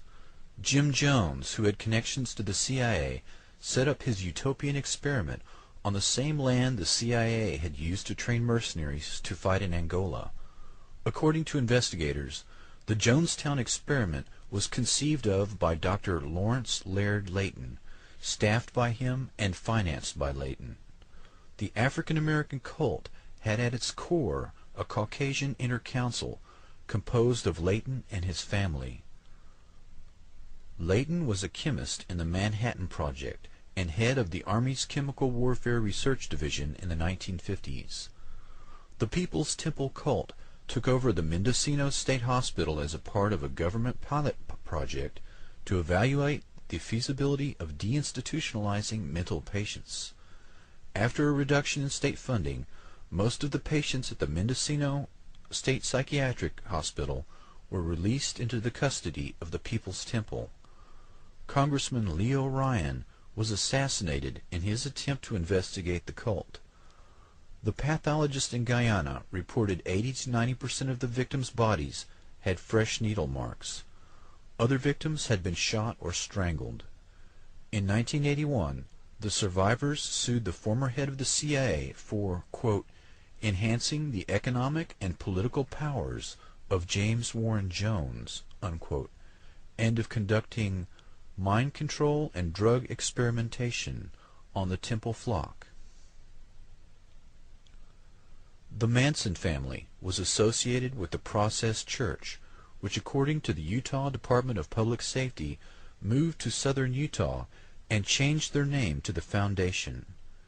In a 1990 internal memo authored by church authority Glenn L. Pace, allegations were made of ritual abuse and human sacrifice. Pace writes that he has met with 60 victims of ritual abuse, but there were probably 2 to 3 times as many victims. 53 were female and 7 were male, 8 of which were children. All are members of the Mormon Church. 45 victims alleged they witnessed or participated in human sacrifice. The majority were abused by relatives. All had developed psychological problems such as multiple personality disorder. Quote, the memories come in layers. The first might be of incest. Another layer might well be the memory of seeing people hurt or even killed. Then they remember having seen babies killed. Another layer is realizing that they participated in the sacrifices. One of the most painful memories may be that they even sacrificed their own baby. I have only seen those coming forth to get help. They are in their 20s and 30s for the most part. I can only assume that it is expanding geometrically, and am horrified by the numbers represented by the generation who are now children and teenagers." Unquote. Dr. Joseph Mengele found that trauma bonding and mind control work best when the victim is forced to kill someone they love, usually a twin. The Franklin conspiracy refers to a sexual blackmail operation and savings and loan fraud that began in Omaha, Nebraska in the early 1980s. Larry King, a 300-pound pedophile, operated a national child prostitution network that catered to wealthy patrons and Republican Party insiders. King was one of the fastest rising stars in the Republican Party. He sang the national anthem at the Republican Convention in 1984 and 1988. King and his associates defrauded Franklin's Savings and Loan of $40 million and used the residents of Boys Town and other children to videotape powerful and influential men and women engaged in sex acts with minors. These blackmail operations took place during fundraising parties for the Republican Party. Those involved stayed late for the after party that included drugs and sex with minors.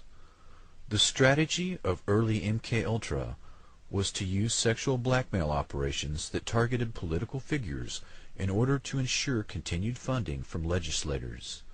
Victims who came forward testified that King and his associates performed satanic rituals and human sacrifices. Many of the children who came forward with their stories have since been murdered or imprisoned.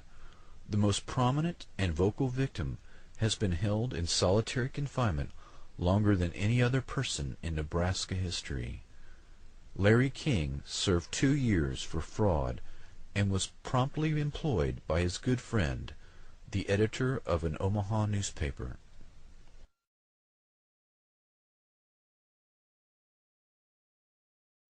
The Units Agency.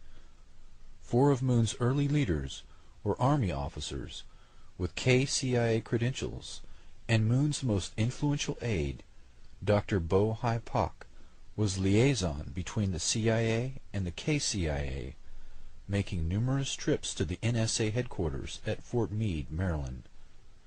Moon's church is fabulously rich, with at least 600 front groups. It purchased the Washington Times newspaper for over $1 billion.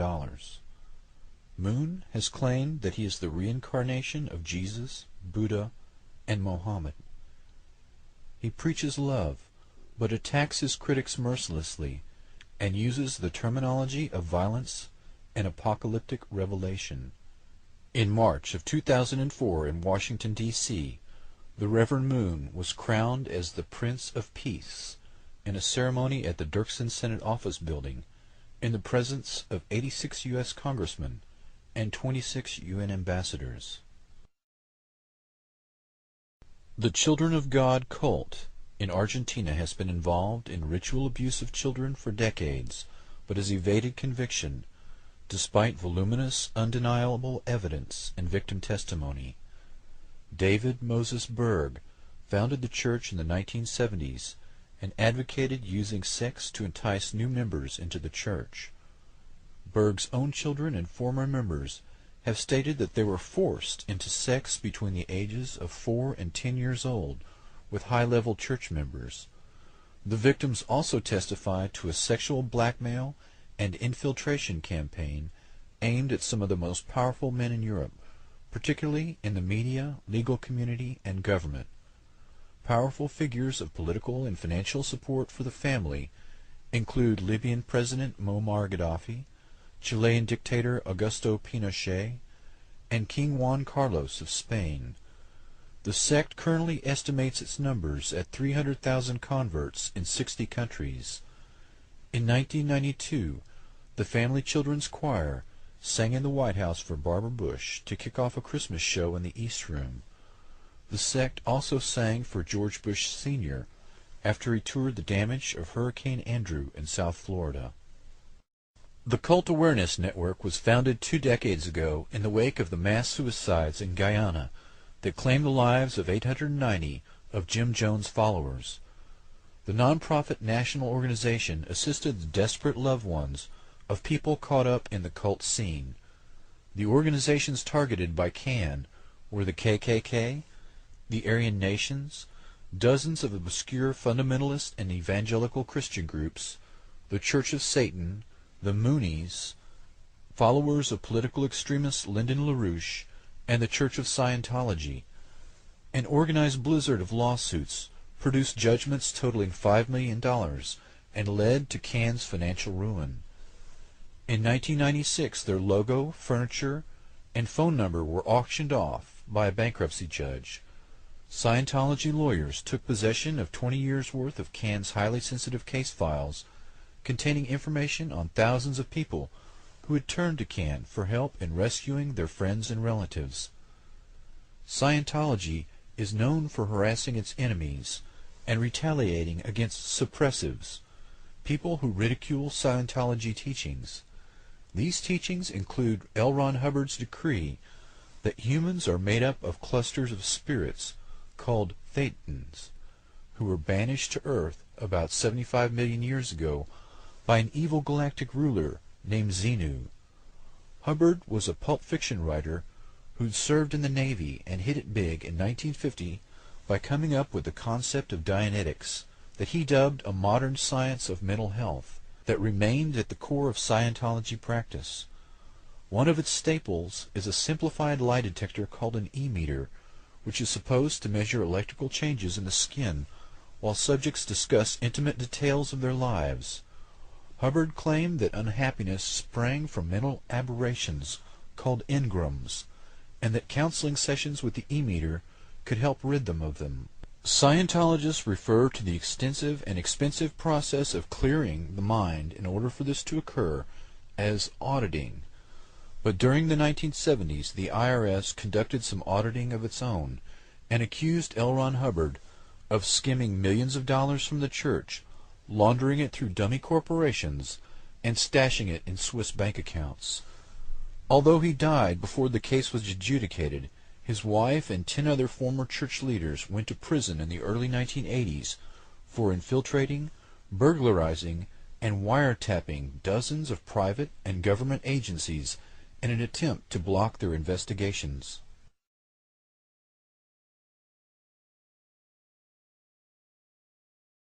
The majority of Masons join and undergo rituals and rites that seem to have no meaning. It is only when they enter the highest levels, the circle within a circle, if you will, that the secret knowledge is shared as to what the organization and its rituals are really about. This knowledge is imparted to a select few who achieve 32nd degree status or higher. What these rites are, and what this secret knowledge is, has yet to be proven. The Masons are one of the most prominent links between victims of satanic ritual abuse. Victims of SRA are in effect victims of MKUltra experiments in childhood. Literally thousands of people from different parts of the country who have never been in contact with each other are telling essentially the exact same story. That as very young children, these people were forced to participate in satanic ritual abuse, including child rape and ritual sacrifice.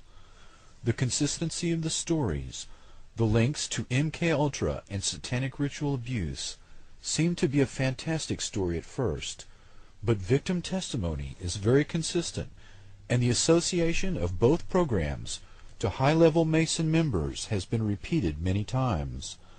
Many of the personalities involved in the original MKUltra experiments were high-level Masons, including Dr. Sidney Gottlieb, Dr. George Estabrooks, Dr. Ewan Cameron, and others in the intelligence community. Masons have been accused of many things over the years, but it is equally likely that the Masons were infiltrated by CIA perpetrators of MKUltra in an effort to control a closed system and have access to experimental subjects. MKUltra was moved out of the laboratory and into these closed systems of various kinds that could be manipulated and used to supply large numbers of children for mind control experiments and blackmail operations without directly implicating the CIA.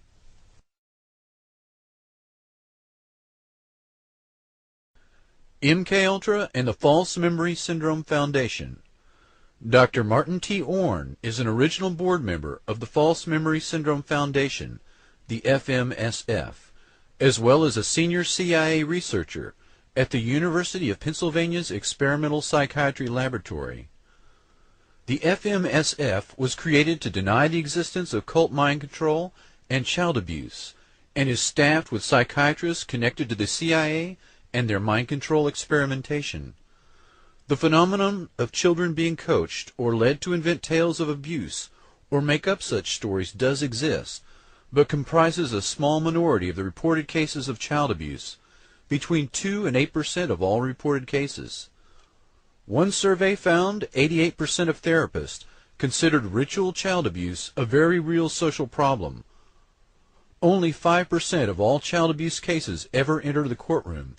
Half of these end with the child returned to the custody of the abusive parent.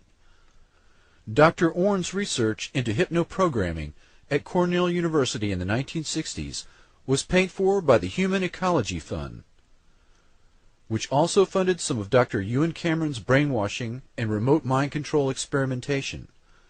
CIA-funded black psychiatry at that time specialized in electroshock lobotomies, drugging agents, incapacitants, hypnosis, sleep deprivation, and radio control of the brain.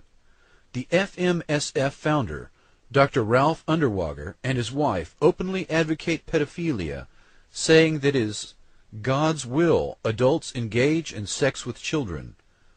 Underwager told a British reporter in 1994, quote, that scientific evidence proved 60% of all women molested as children believed the experience was good for them. Dr. Underwager is the world's foremost authority on false memory, but in court is repeatedly revealed as a charlatan. Numerous other members of the FMSF have connections to pedophilia, covert operations, and black psychiatry. Peter and Pamela Freyd, executive directors of the FMSF, have been accused of child abuse by their daughter, a professor of psychology at the University of Oregon. The industrial production of FMSF stories in journals, newspapers, and TV have shaped public opinion. The very concept of false memory serves the same purpose as Holocaust denial. The major crimes are obstructed. The accused wears the veil of a martyr, and the victim is reviled. Dr. Douglas Besheroff is director of the American Enterprise Institute and former director of the National Center of Child Abuse and Neglect. He writes articles that attack the victims of abuse and has been caught fabricating statistics when claiming scientific rationale for his claims. In 1986, Besheroff published Unfounded Allegations, A New Child Abuse Problem, and numerous other cover stories to confuse the issue. These individuals are engaged in a psychological warfare operation to cover up reports of the agency's mind control operations. For years, the CIA collaborated with cults, many of them founded by the government, in order to conceal the development of mind control technology. Dr. Besheroff associated with Irving Kristol, a veteran CIA psychological warfare specialist. Ritual abuse skeptics with CIA connections are covering up the latest phase in CIA-sponsored mind control experimentation. The McMartin Preschool. In preparation for the McMartin Preschool child abuse trial, 389 toddlers were interviewed. Nearly all of them described abuse at the preschool and do to this day. Some 80% had physical symptoms, including blunt force trauma of sexual areas, scarring, rectal bleeding, and sexual diseases. Paul and Shirley Eberly published the only 2 books available on the case, The Politics of Child Abuse, 1986. They achieved national status as child abuse experts. In courts of law, their work is frequently cited. They lecture widely to receptive audiences and have been speakers at a conference held by Victims of Child Abuse Laws, VOCAL. These two individuals ran an underground tabloid, Finger, in the 1970s. Finger delved heavily into sadomasochistic sex, sex with children, and sex acts involving human excrement. These two pedophiles seek to portray every abuser as a victim of mass hysteria, satanic panic, and witch hunts. They are just two of many. The parents of the McMartin preschoolers hired scientists and technicians who unearthed a series of underground tunnels beneath the school, confirming the children's testimony. The longest tunnel was 45 feet long and 6 feet below the school, with a 9-foot chamber spoken of by the children. Another branch led to the triplex next door, surfacing beneath a roll-away bathtub. Forensic tests on thousands of objects found at the site included 200 animal bones. The tunnels were dug in 1966, the year of the school's construction, by the father of the defendant, Charles Buckey. Buckey built the school and worked for Hughes Tool Company. There is an old adage, Hughes is the CIA.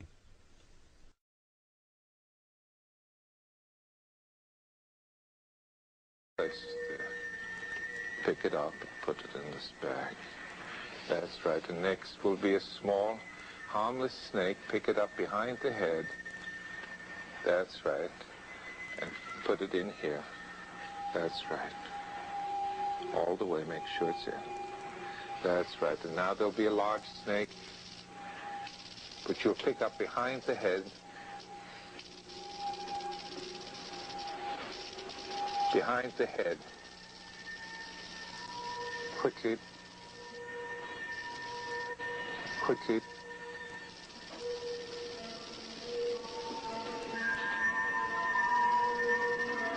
Let go. That's right. And your eyes are closing now, just sinking deeper. And as I ask you to open your eyes, you're going to be aware that there's a beaker in front of you. Do not touch the beaker. And there will be 2 other beakers also in front of you. You look at them. It's all right to open your eyes now. You'll see the beakers. Now I want you to focus on this beaker, because shortly I'll ask you to do something. This beaker you want to be careful of because it is filled with acid. It is nitric acid. You've had chemistry, haven't you? And you know that the nitric acid dissolves copper. I'm going to put a penny into the acid. Look what happens. Now I want you to reach in with your hand and pick up the penny out of the acid and put it into this beaker. Take it very quickly. Go ahead. Put it in. That's right. Just put your whole hand and close your eyes. Nothing else at all. Nothing else at all. Only my voice. Nothing else at all. That's right. That's right. All right. Now I want you to put your hand in this beaker. That's right. Only my voice. Nothing else at all. That's right. Now, when you open your eyes, you're going to be aware that the beaker is still there in front of you. But beside you, you'll be aware that there's a man who's been responsible for all of the nuisance today, all of the discomfort. And you're going to become more and more annoyed at him as you think about that. In fact, you're going to pick up the beaker and throw the contents right at him. You're going to take the beaker and you'll feel good doing that. All right, and you'll do it quickly. Open your eyes, you'll see the beaker in front of you. Pick it up and throw it at him. Throw it at him. That's it. As you saw, we changed the acid for colored water while the subject's eyes were closed. The subject not only couldn't see this, but wasn't really aware of it because the smell of the acid was strong enough in the area to be quite compelling. Yet she threw the acid, what she thought was acid, at someone else. By the same token, she picked up the rattlesnake, and she was willing to take a penny out of the fuming acid. The reason why she did it, however, was not so much the fact that she was hypnotized, but the fact that she knew that I couldn't afford to have anybody be hurt, and I wouldn't want anybody to be hurt, and for that reason she trusted me. And it was the trust that mattered. I decided that I liked Anton LaVey. He was a pleasant man. He believed in what he was doing, and underneath his somewhat Mardi Gras exterior, I sensed that there was an individual who did in fact have a new perspective on the human equation, on what humanity is. The Trojan Horse. The Athenians laid siege to Troy for many years, and then abruptly departed, leaving the Trojan horse. The prophet Laocoon warned the city that the Trojan horse held their doom. He hurled his javelin into the side of the Trojan horse, and was attacked by a giant multi-headed serpent that emerged from the sea and pulled he and his sons into the sea to their deaths. The inhabitants took this as an omen, to mean that the Trojan horse was a gift from the gods, and thus sacred. They brought the offering inside the city gates, and at night the Athenians emerged, opened the gates to their awaiting army, and the city was sacked and destroyed, the men killed, and the women and children enslaved. The Nazi Trojan Horse. Nazi Germany personifies the technological totalitarian state and serves as a model. The subjugation of the Weimar Republic began with the creation of private militias that were used as a springboard to infiltrate the German military and finally the police force. Once the German police forces were co-opted, there was no going back. The Reichstag fire was an excuse to seize power and carry out the Night of the Long Knives, the execution of hundreds of internal political rivals, opponents, and potential threats.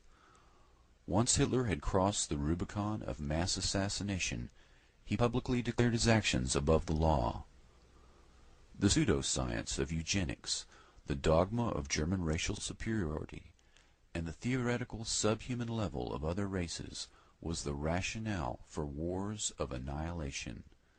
Hitler's plan was to depopulate vast regions of the East and replace them with Germanic stock. Lebensraum, or living space, was the key phrase. 10 million Jews came under their geographical control, of which 6 million were systematically murdered in an effort to wipe out the Jewish race. 3 million others perished in the camps, including gypsies, Slavs, and other supposed subhuman races, as well as homosexuals, dissident Catholic priests, prisoners of war, union leaders, political opponents, Germans caught aiding Jews, religious sects such as Jehovah's Witnesses, and the intellectuals of conquered nations. The concentration camp of Auschwitz processed 4,756 human beings a day. The Nazi propaganda was so irresistible that many Jews and other targeted groups joined the Nazi movement. In the aftermath of the war, 50 million people had died, and Europe lay in ashes.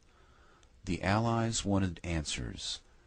How had arguably the most civilized and technologically advanced nation on earth descended into the pit of hell? Who were these men? Were they madmen? Worst of all, if it could happen there, could it happen here? The psychiatrists that studied the prisoners at the Nuremberg trials wrote their collective portrait. Their collective IQ is 140. They have a rigid view of the world, black and white without gray. They were born followers who needed someone to tell them what to think. Though they had unusual personalities among them, they were not insane. The answers the Allies received were not the answers they were prepared to hear. No, they were not madmen, and yes, it could happen here. The psychiatrists noted that there were plenty of similar individuals in the United States who would gladly step over half the bodies of their fellow countrymen to control the remainder.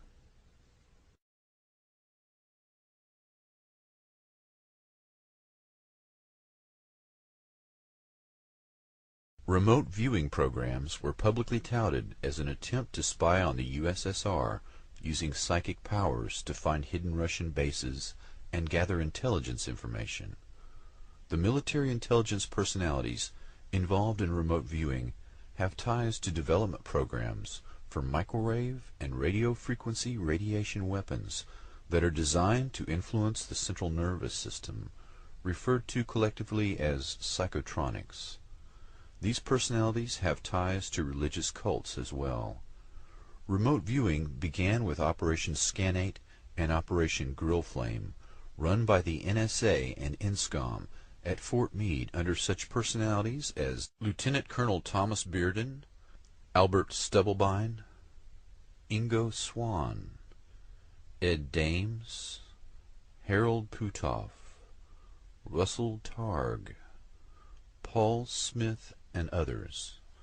Operation Scanate leader Thomas Bearden went on to lead the American Psychotronics Association. Project Grill Flame leaders Ed Dames and Albert Stubblebine began Cytec Corporation, a private remote viewing company which holds the Smirnov patent for a psychotronic weapon. Remote viewers Harold Putoff and Ed Dames have counseled the traumatized victims of death cults and mass shootings such as the Jonestown mass deaths and the Columbine shootings, even though these men are not counselors, but physicists and military intelligence officers by training. Dr. Harold Putoff exemplifies the contradiction. He is a former NSA officer who developed the pulse microwave laser. He is a remote viewer and a high-level Scientologist who likes to counsel traumatized victims of cults. The concept of remote viewing is being used as a cover, a psychological warfare operation, in order to screen the development of psychotronic weapons and conduct MK-Ultra operations. The same people involved in remote viewing programs for the NSA and INSCOM at Fort Meade and Cytec Corporation are also closely tied to psychotronic weapons development and religious cults that use MK-Ultra methodology to induce multiple personality disorder. These strange threads, such as non-lethal psychotronic weapons development, remote viewing operations, and cults engaged in ritual abuse are all woven together, suggesting that MK-Ultra and non-lethal psychotronic weapons development have evolved into an elaborate psychological warfare campaign that functions as an infiltration operation and a counterinsurgency aimed at the people and government of the United States.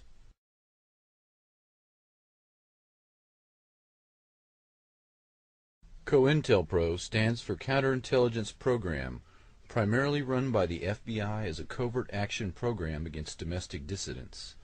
The use of infiltration, psychological warfare, harassment through the legal system, and the use of extralegal force and violence, including murder, probably began in the 1950s and is now a permanent feature of U.S. government. Targets included the civil rights movement, the women's rights movement, the anti-war movement, the environmental movement, opposition political parties, and basically any progressive group in American society. The Senate and congressional hearings into the activities of the FBI and CIA were crushed. The Senate committee's report was edited by the agencies being investigated before its publication.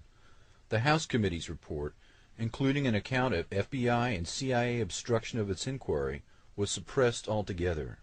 Senator Church and Congressman Pike, the committee chairs, were both targeted in their re-election campaigns by the intelligence agencies and defeated, their careers destroyed. The Freedom of Information Act did open up access to FBI documents, and lawsuits forced the release of some COINTELPRO files to the media, but the most important files were withheld or destroyed, and former operatives report that the most heinous crimes were never committed to writing. William C. Sullivan, who ran the COINTELPRO program in the 1960s, was killed in a 1977 hunting accident shortly before giving testimony to a grand jury in 1977. The only two FBI officials who were ever prosecuted for COINTELPRO crimes were quickly pardoned by President Ford. There was an appearance of reform that was largely aimed at placating a weary public that had become disillusioned after Watergate.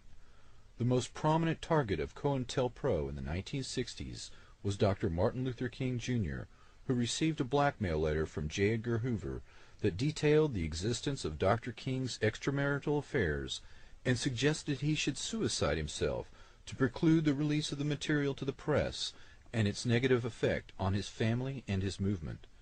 The surveillance of Dr. King included the 112th Military Intelligence Unit and even the use of U-2 spy planes to take photographs. Dr. King was marked, barely a month before his murder, for elimination as a potential messiah who could unify and electrify the black movement. The FBI planned to replace him, quote, in his role of the leadership of the Negro people, with conservative black lawyer Samuel Pierce, who was later named to Ronald Reagan's cabinet.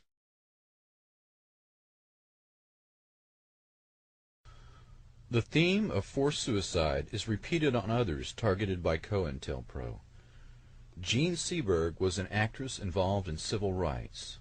Her husband received a forged letter from the FBI detailing a fictitious affair she was supposedly having with a black activist.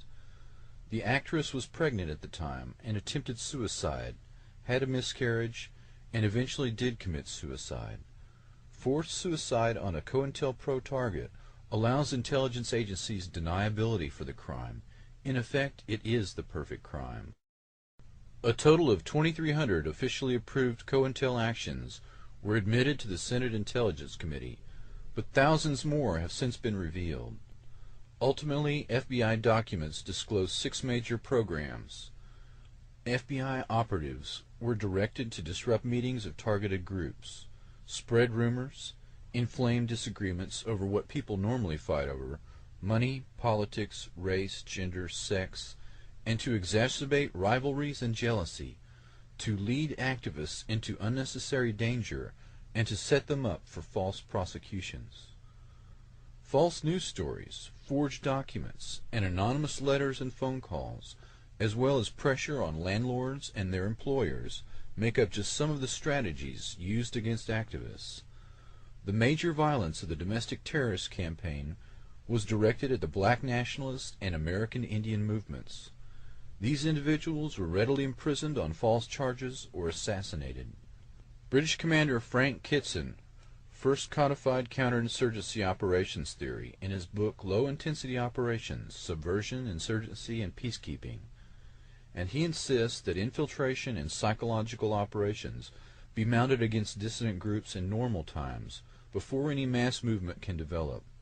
These tactics were adopted into COINTELPRO against American citizens in peacetime, with considerable energy spent ensuring that the different progressive groups did not link up and cooperate. Specifically, the anti-war movement, composed of suburban white youth, and the black nationalist movement. There was also a major effort to preclude African American leaders from linking up with leaders in Africa. Infiltration of the KKK by the FBI reached 10 to 20% of its membership at the height of the civil rights struggle, and these assets, along with neo-Nazi party members, were used to attack civil rights workers and activists. COINTEL operations are presently being incorporated into the development of microwave and radio frequency radiation weapons. Dissidents that in the past were visibly attacked or assassinated in a traditional manner are now targeted for elimination using electromagnetic weapons. These internal dissidents are used as human guinea pigs and experimental subjects in terminal experiments that are designed to force a suicide, incarceration, or premature death due to the effects of ionizing and non-ionizing radiation. These political assassinations are accomplished with invisible bullets that leave no obvious injuries. The driving of a target to suicide using microwave hearing as well as other techniques is perfectly deniable because these individuals are tormented invisibly, unable to seek help from the psychiatric community due to the symptoms of the attacks mimicking symptoms of schizophrenia that naturally affect several million Americans. Thus, the intelligence agencies have achieved perfect deniability for their crimes.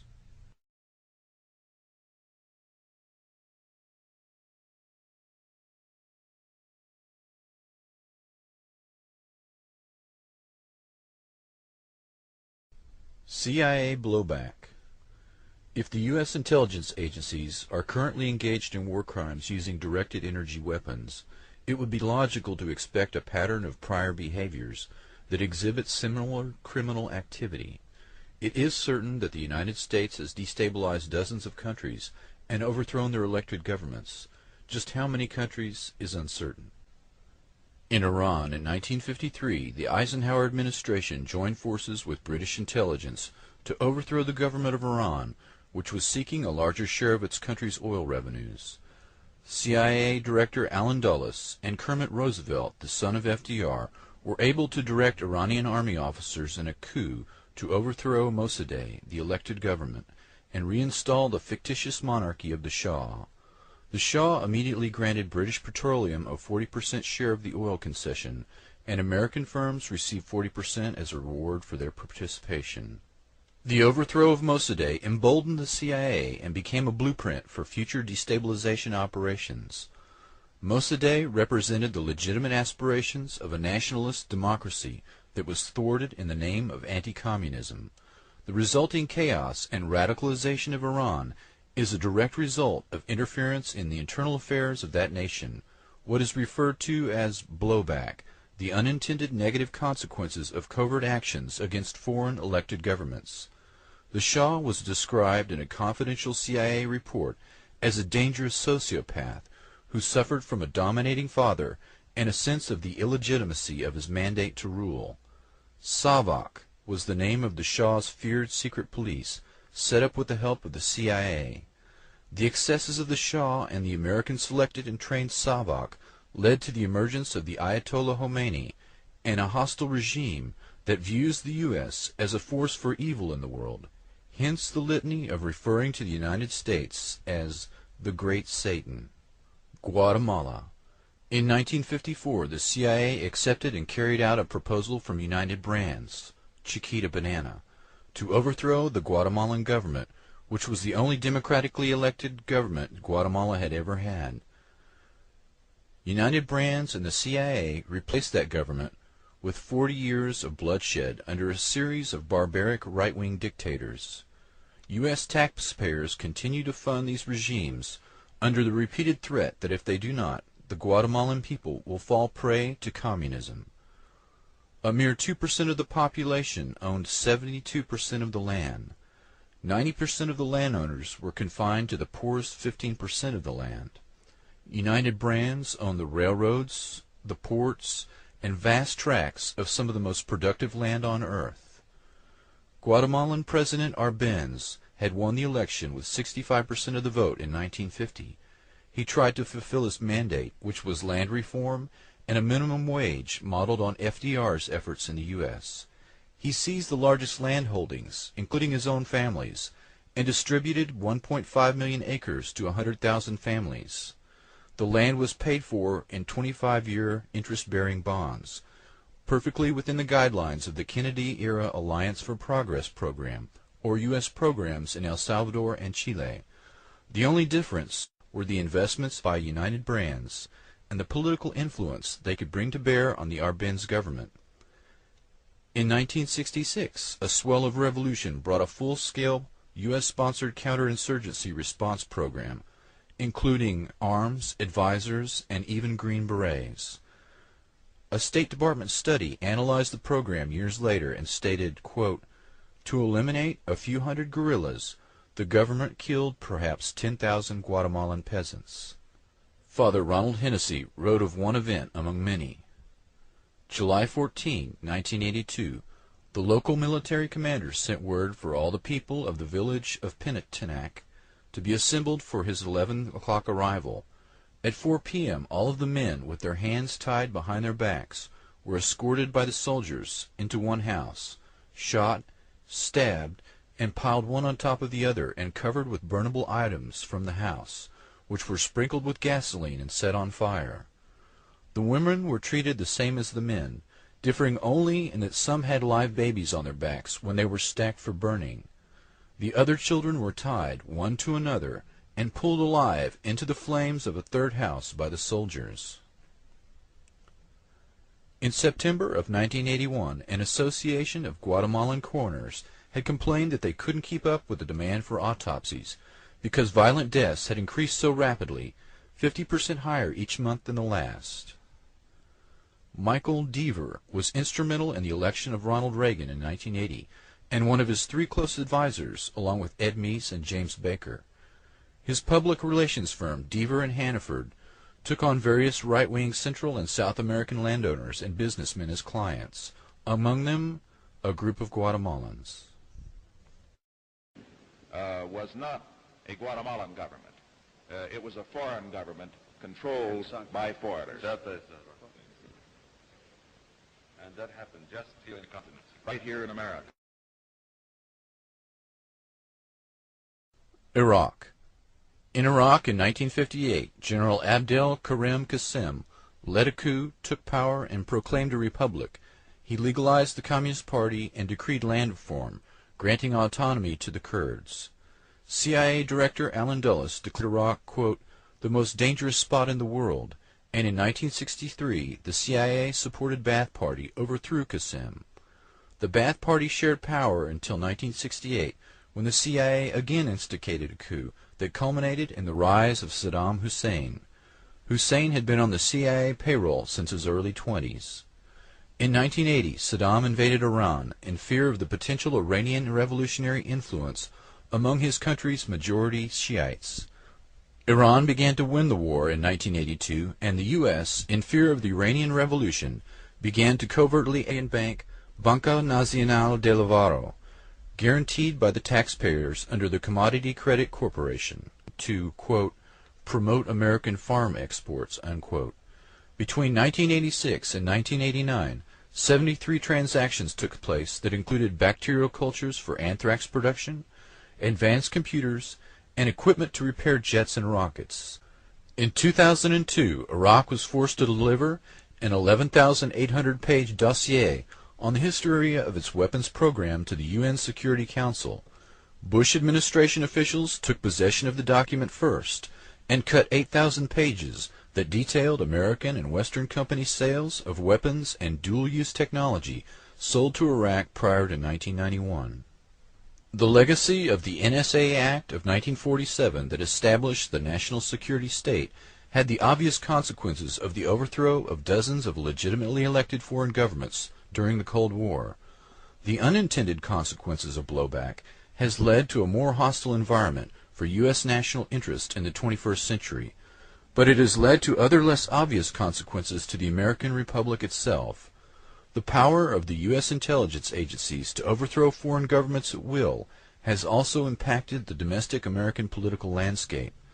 The ability to destabilize the world almost at will has conferred the same ability to these agencies in American politics. For men with this kind of power, the temptation to play God on the American landscape and to control the future direction and fate of the United States has been irresistible. The temptation to use public power and play God is almost irresistible.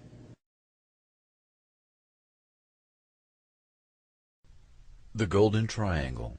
In China in 1949, the Communists under Mao Zedong drove out the U.S.-backed nationalist warlord Chiang Kai-shek. With his defeated army, the KMT, the Kuomintang, they fled to the Golden Triangle and to Taiwan. Within the Golden Triangle, they took over opium production to finance weapons purchases and the finer things in life. By the 1950s, heroin had become a nationwide concern in the United States. From Senate hearings to popular movies, criminologists blamed addicts for soaring crime rates. These KMT operations were hidden from the U.S. public for 30 years, and it is only recently Afghanistan has captured 90% of the world heroin market. The U.S. exploited the Hmong and Montagnard tribesmen as a source of opium and used the CIA's Air America to bring in guns and supplies in exchange for drugs. Large quantities of heroin appeared in the United States, much of it smuggled inside the bodies of dead American GIs. Addiction plagued the Army in Vietnam to the point of reducing their fighting capacity, and after the war these men brought their drug problem home with them. The U.S. government promoted the drug traffic and intervened to make sure traffic would not be discovered. In the words of one former investigator, quote, "You'd be running a criminal investigation, say narcotics. You'd find out that Inspector so-and-so of your national police is involved in this. You investigate up to a point and you can't go any further. It would go to our headquarters, and then it would go to Washington, and nothing would ever happen. The intelligence gleaned from these people was more important than stopping the drug traffic." The senior public relations man for the DEA offers the explanation, quote, "Their mission was to get people to fight against the communists, not to stop the drug traffic."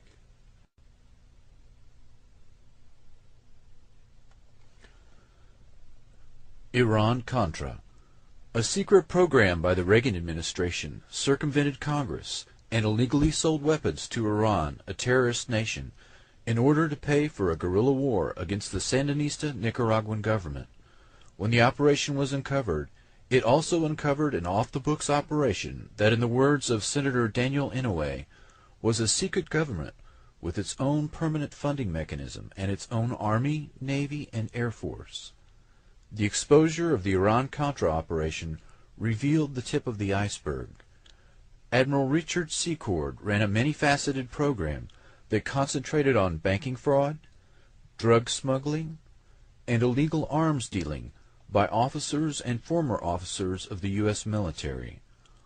Oliver L. North, a Marine lieutenant colonel, was assigned to the National Security Council staff beginning in 1981 until he was fired in 1986.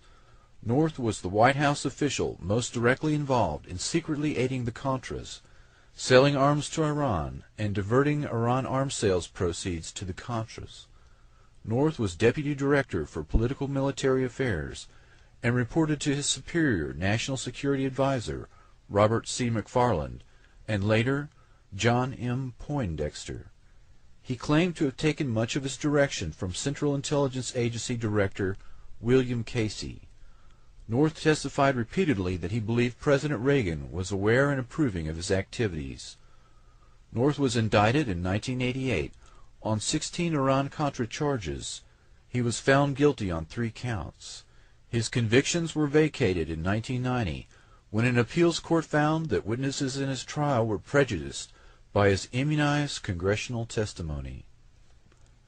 Many figures that came under criminal investigation and prosecution in Iran-Contra, like John Poindexter, Elliot Abrams, Richard Armitage, Dick Cheney, Otto Reich, Colin Powell, and John Negroponte, returned to serve in both Bush administrations without serious challenge from Congress. The Contras and the Crips.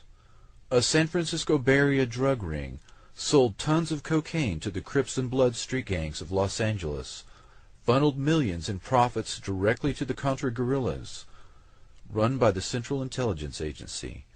This drug network opened the first pipeline between Colombia's cocaine cartels and the black neighborhoods of Los Angeles, a city now known as the crack capital of the world. Gary Webb broke the story that no other major newspaper would run, and was found murdered in what can only be described as a staged suicide.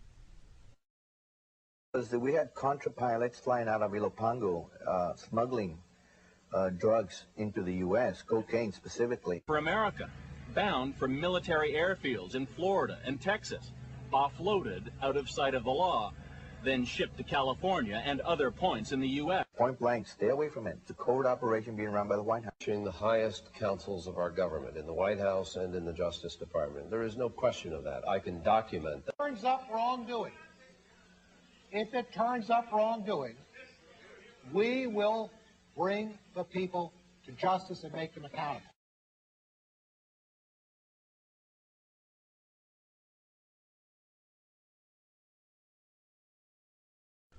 The Russian Mind Control Program. Controlled Offensive Behavior, USSR, is a 1972 U.S. Army study of Soviet mind control experimentation. The Russian Directed Energy Weapons Program focused on targeting of individuals, not groups.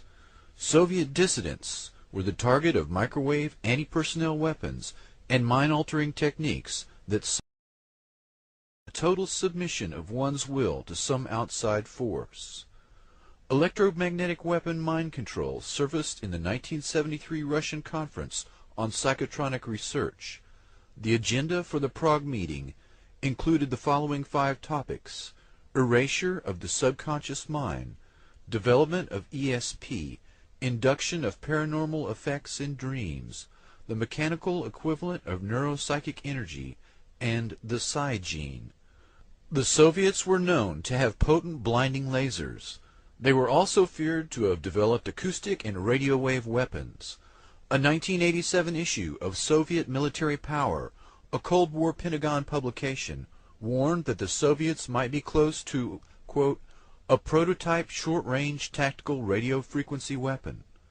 The Washington Post reported that year that the Soviets had used such weapons to kill goats at 1 kilometer's range.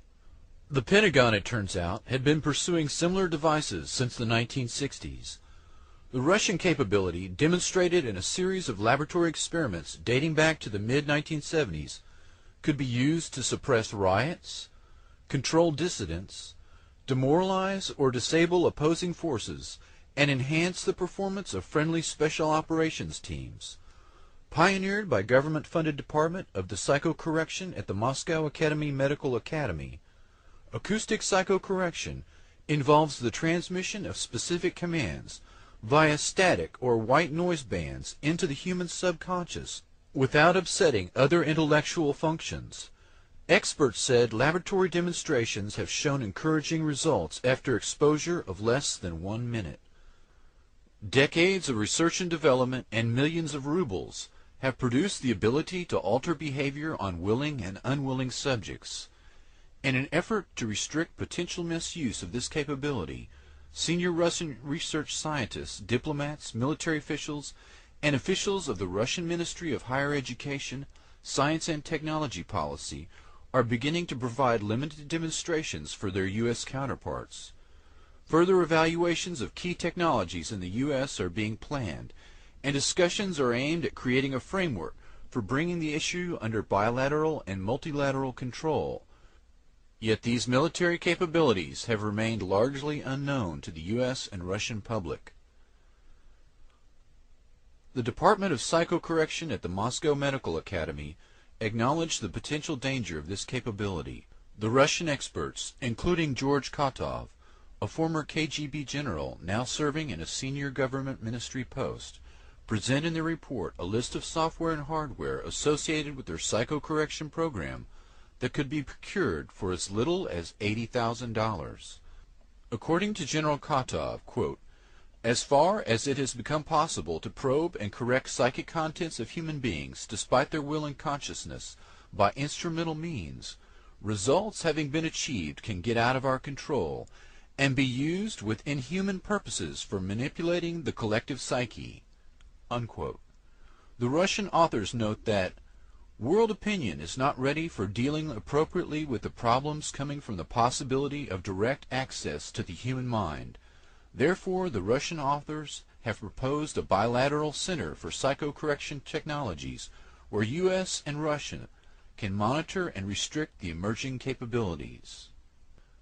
Dr. Igor Smirnov, a Russian expert on non-lethal weapons, was brought to the U.S. for a series of meetings in Virginia in 1993. The meetings were attended by representatives of the CIA, DIA, FBI, and ARPA. Civilians included representatives of the National Institute of Mental Health and directors of biomedical research. Dr. Smirnov and his non-lethal weapons technology was brought to Waco during the Branch Davidian siege in 1993 in hopes of using them on David Koresh, but a software problem reportedly made this impossible, and Smirnov could not guarantee its safety. A firm called Psychotechnologies Incorporated, based in Richmond, Virginia, entered into an agreement with the Russians to share and develop this technology for American use. Dr. Smirnov died of a heart attack in 2005, and his patent is now held exclusively by Psychotechnologies Corporation. SciTech is controlled by Colonel John B. Alexander, NSA General Michael Aquino, and Lieutenant Colonel Albert Stubblebine, among others. He needs the money. This is called computerized psychotechnology. First, we gather information from the subconscious. Then we determine how a specific personality works. Officially for psychiatric use, this device was born of the long-standing Soviet effort to get inside the head of the enemy. At normal speed, the numbers on the screen appear meaningless flashes of words. Words like fear and neurosis. These words trigger electrical activity responses in the brain and reveal private anxieties and other weaknesses. And this command, which is brought in bypassing the consciousness, has the same effect as a commandment. It's like a word of God, so we simply cannot disobey it. So we said, well, what are the applications?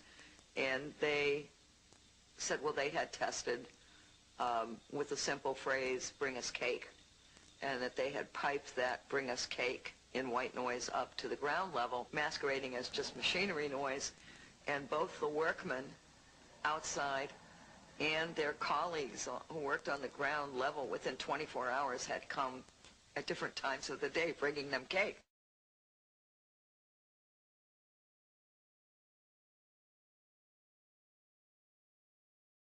MKUltra Unclassified.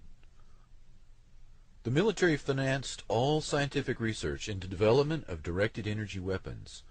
After decades, when progress was on the horizon, the research became classified.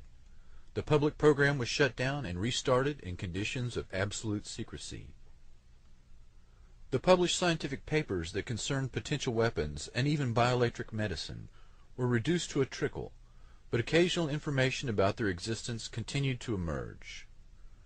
The work of Dr. Michael Persinger, Igor Smirnov, Robert Becker, Eldon Bird, James Lynn, Andrei Puharich, Ross Addy, Jose Delgado, Bill Van Bies, Herman Schwann, and others present sufficient evidence of the existence of these weapons. The earliest work on the effects of electromagnetic weapons on humans was done by Nikola Tesla in the early 1900s.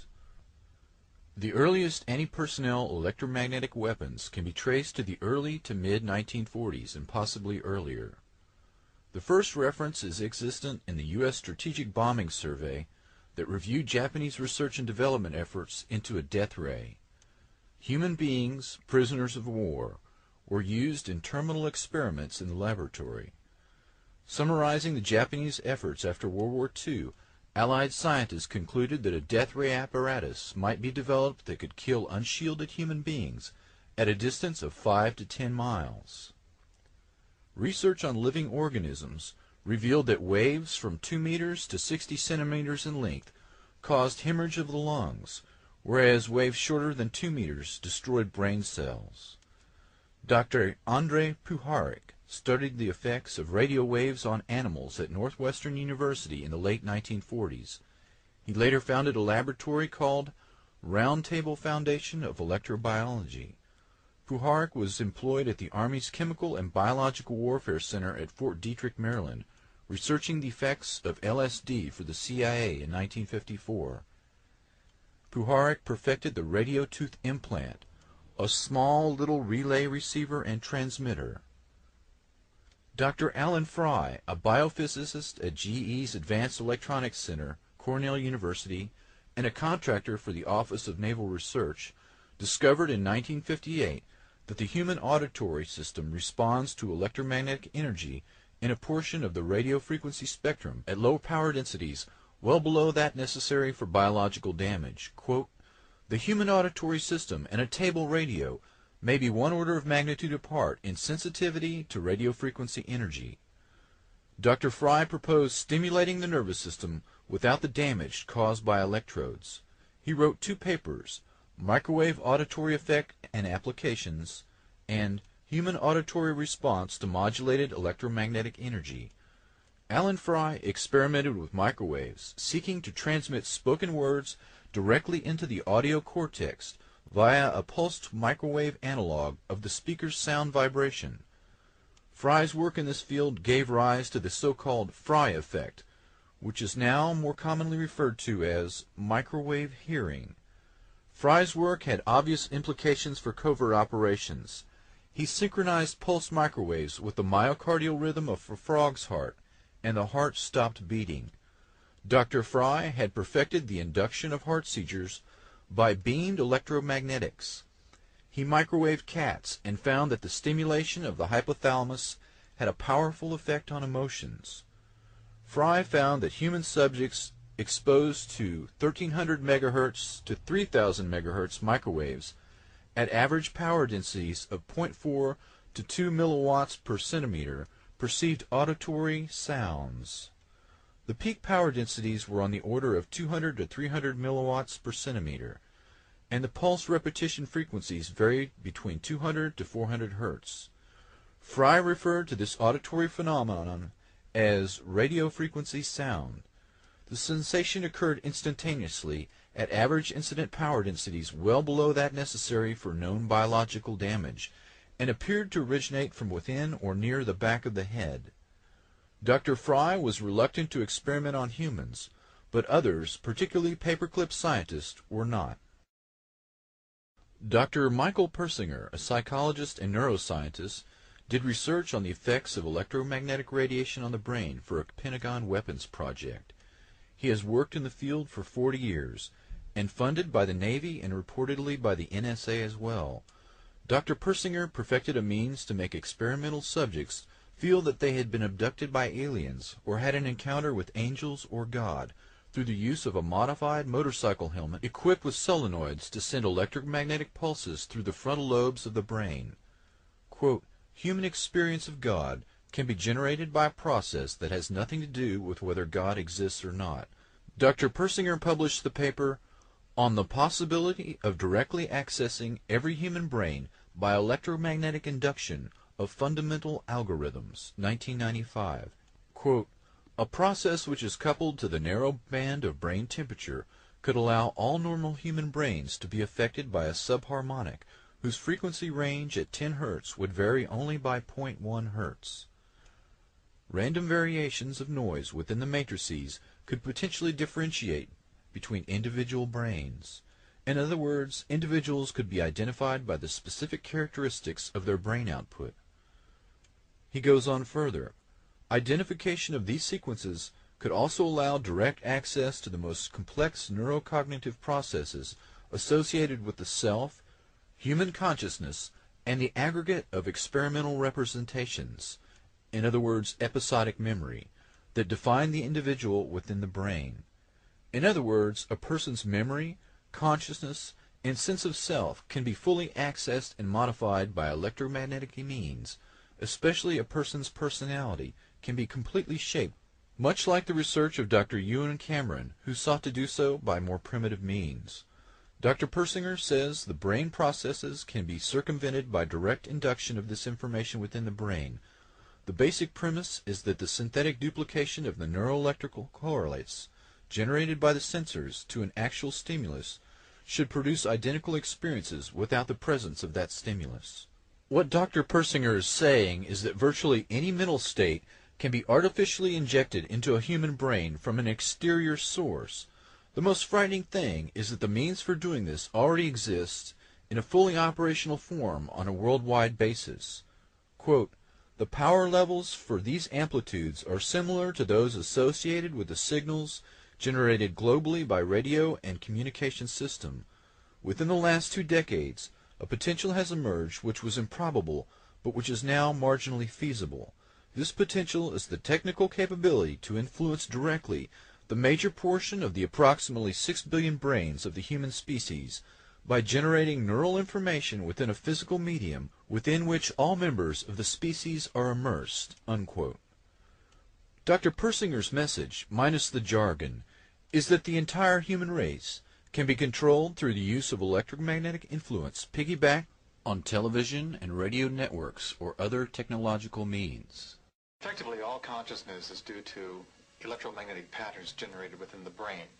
What we do is imitate what the brain normally does and apply it experimentally. Like, you know, where are these thoughts coming from? Those thoughts came from the Neuroscience Laboratory at Laurentian University in Sudbury, Ontario.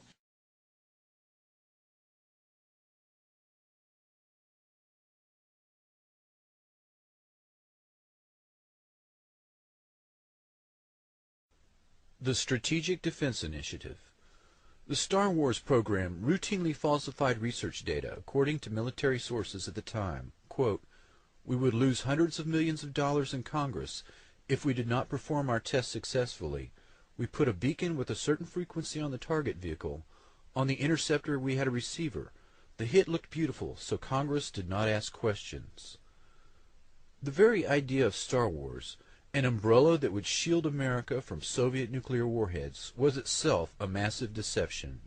No knowledgeable scientist thought for a minute such a shield was feasible, yet the Pentagon proceeded with this fraud and faked other tests in 1990 and 1991 after the Soviet threat had disappeared. Edward Teller was charged with falsifying test data on Super Excalibur, a nuclear-powered X-ray laser built by Lawrence Livermore Laboratory. The project was canceled in 1992. All the talk about death rays and charged particle beams was little more than an elaborate smokescreen designed to hide the fact that the U.S. was developing a directed energy weapon that uses a high-power microwave pulse. Livermore Labs has been a central participant in SDI since 1982, when Edward Teller, the lab's founder, suggested SDI to Reagan.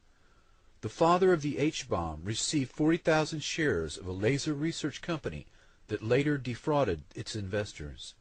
Dr. Teller tried to sell Alaska on Project Plowshare, the use of 6 thermonuclear weapons to excavate a harbor at Cape Thompson, Alaska.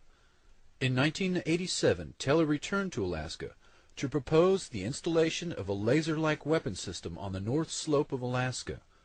The weapon system Teller was trying to sell was classified and not openly discussed, but the presentations indicated this Star Wars weapon was in fact HARP.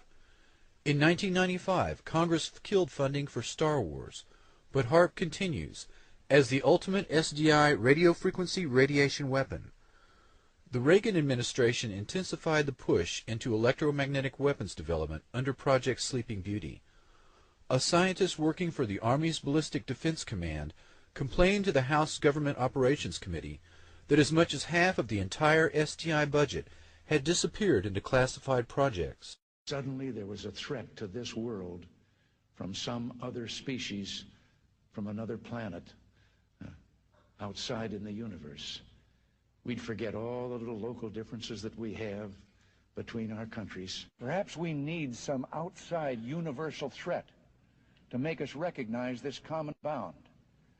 I occasionally think how quickly our differences worldwide would vanish if we were facing an alien threat. High-Frequency Active Auroral Research Project, HARP. 30 miles from Fairbanks, Alaska, is the real focus of anti-missile defense that SDI was purported to be, and much more. The public patent was titled, "A Method and Apparatus for Altering a Region of the Earth's Atmosphere, Ionosphere, and Magnetosphere." Dr. Bernard Eastland, a physicist who holds a patent for the fusion torch, and also holds a dozen others related to HARP that were eventually purchased by E-Systems and Raytheon. Patent number 4686605 claims the following uses: cause total disruption of all forms of communications over a very large portion of the Earth, missile or aircraft destruction, deflection, or confusion, weather modification, by altering solar absorption, also altering composition of the atmosphere. This patent was classified by the Navy under National Security Order in 1987, but other public patents exist for purposes of power beaming systems, artificial ionospheric mirror composed of a plasma layer, creation of artificial ionizing clouds above the Earth, defense system for discriminating between objects in space, nuclear-sized explosions without radiation.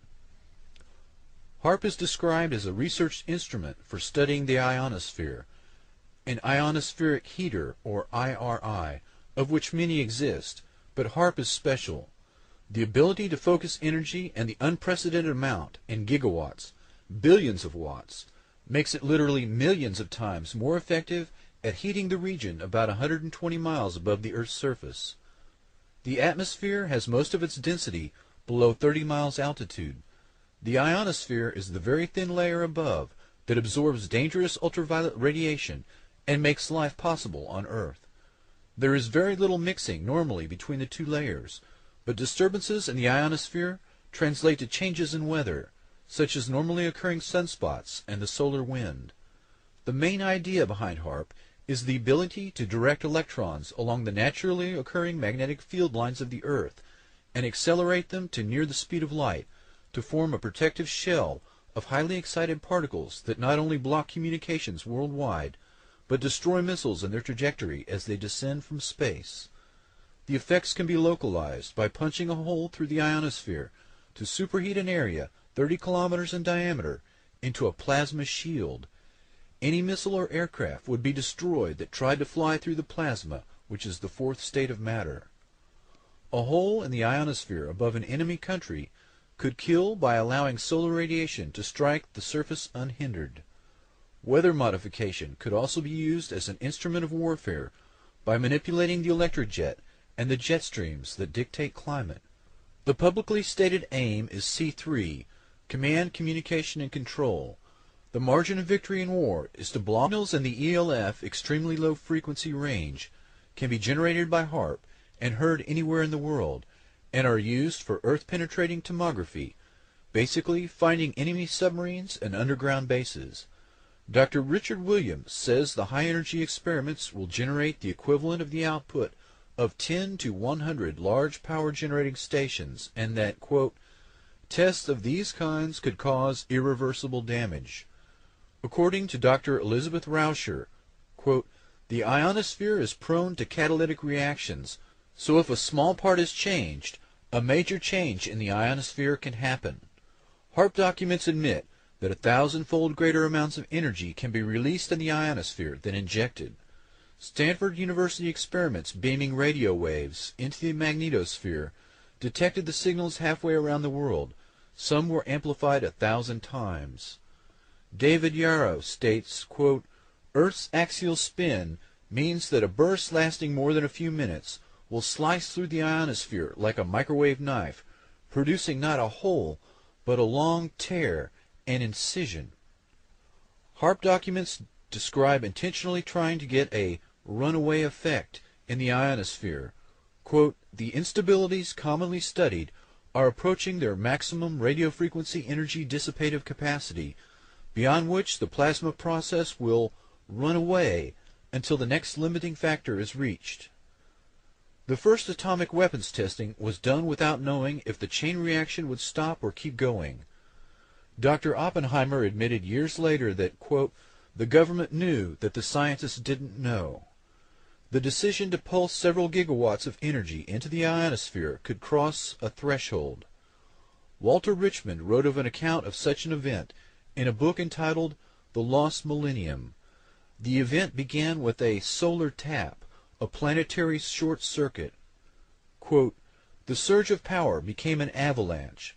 At the pole in the vertical plane of the Earth's magnetic field where the winds of magnetism would not rise to blow it out, 1 trillion watt-seconds of energy unleashed their fury on the polar cap in the first flash.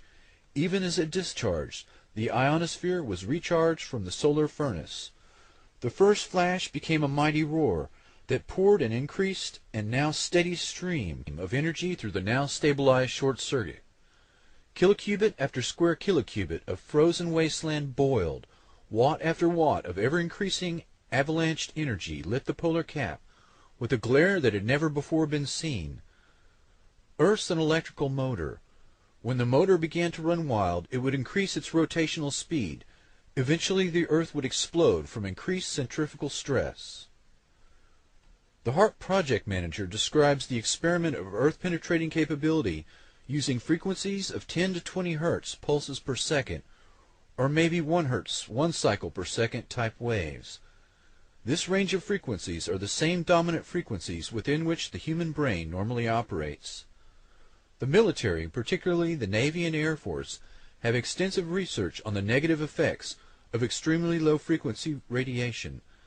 These effects have been well documented, but the government easily deflects public concern by playing down the effects and minimizing the risks.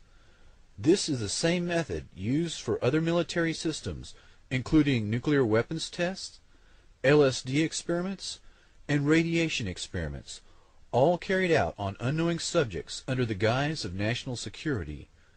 The environmental impact statement has been falsified as to the true nature of the weapon system, its capabilities, and its possible fallout.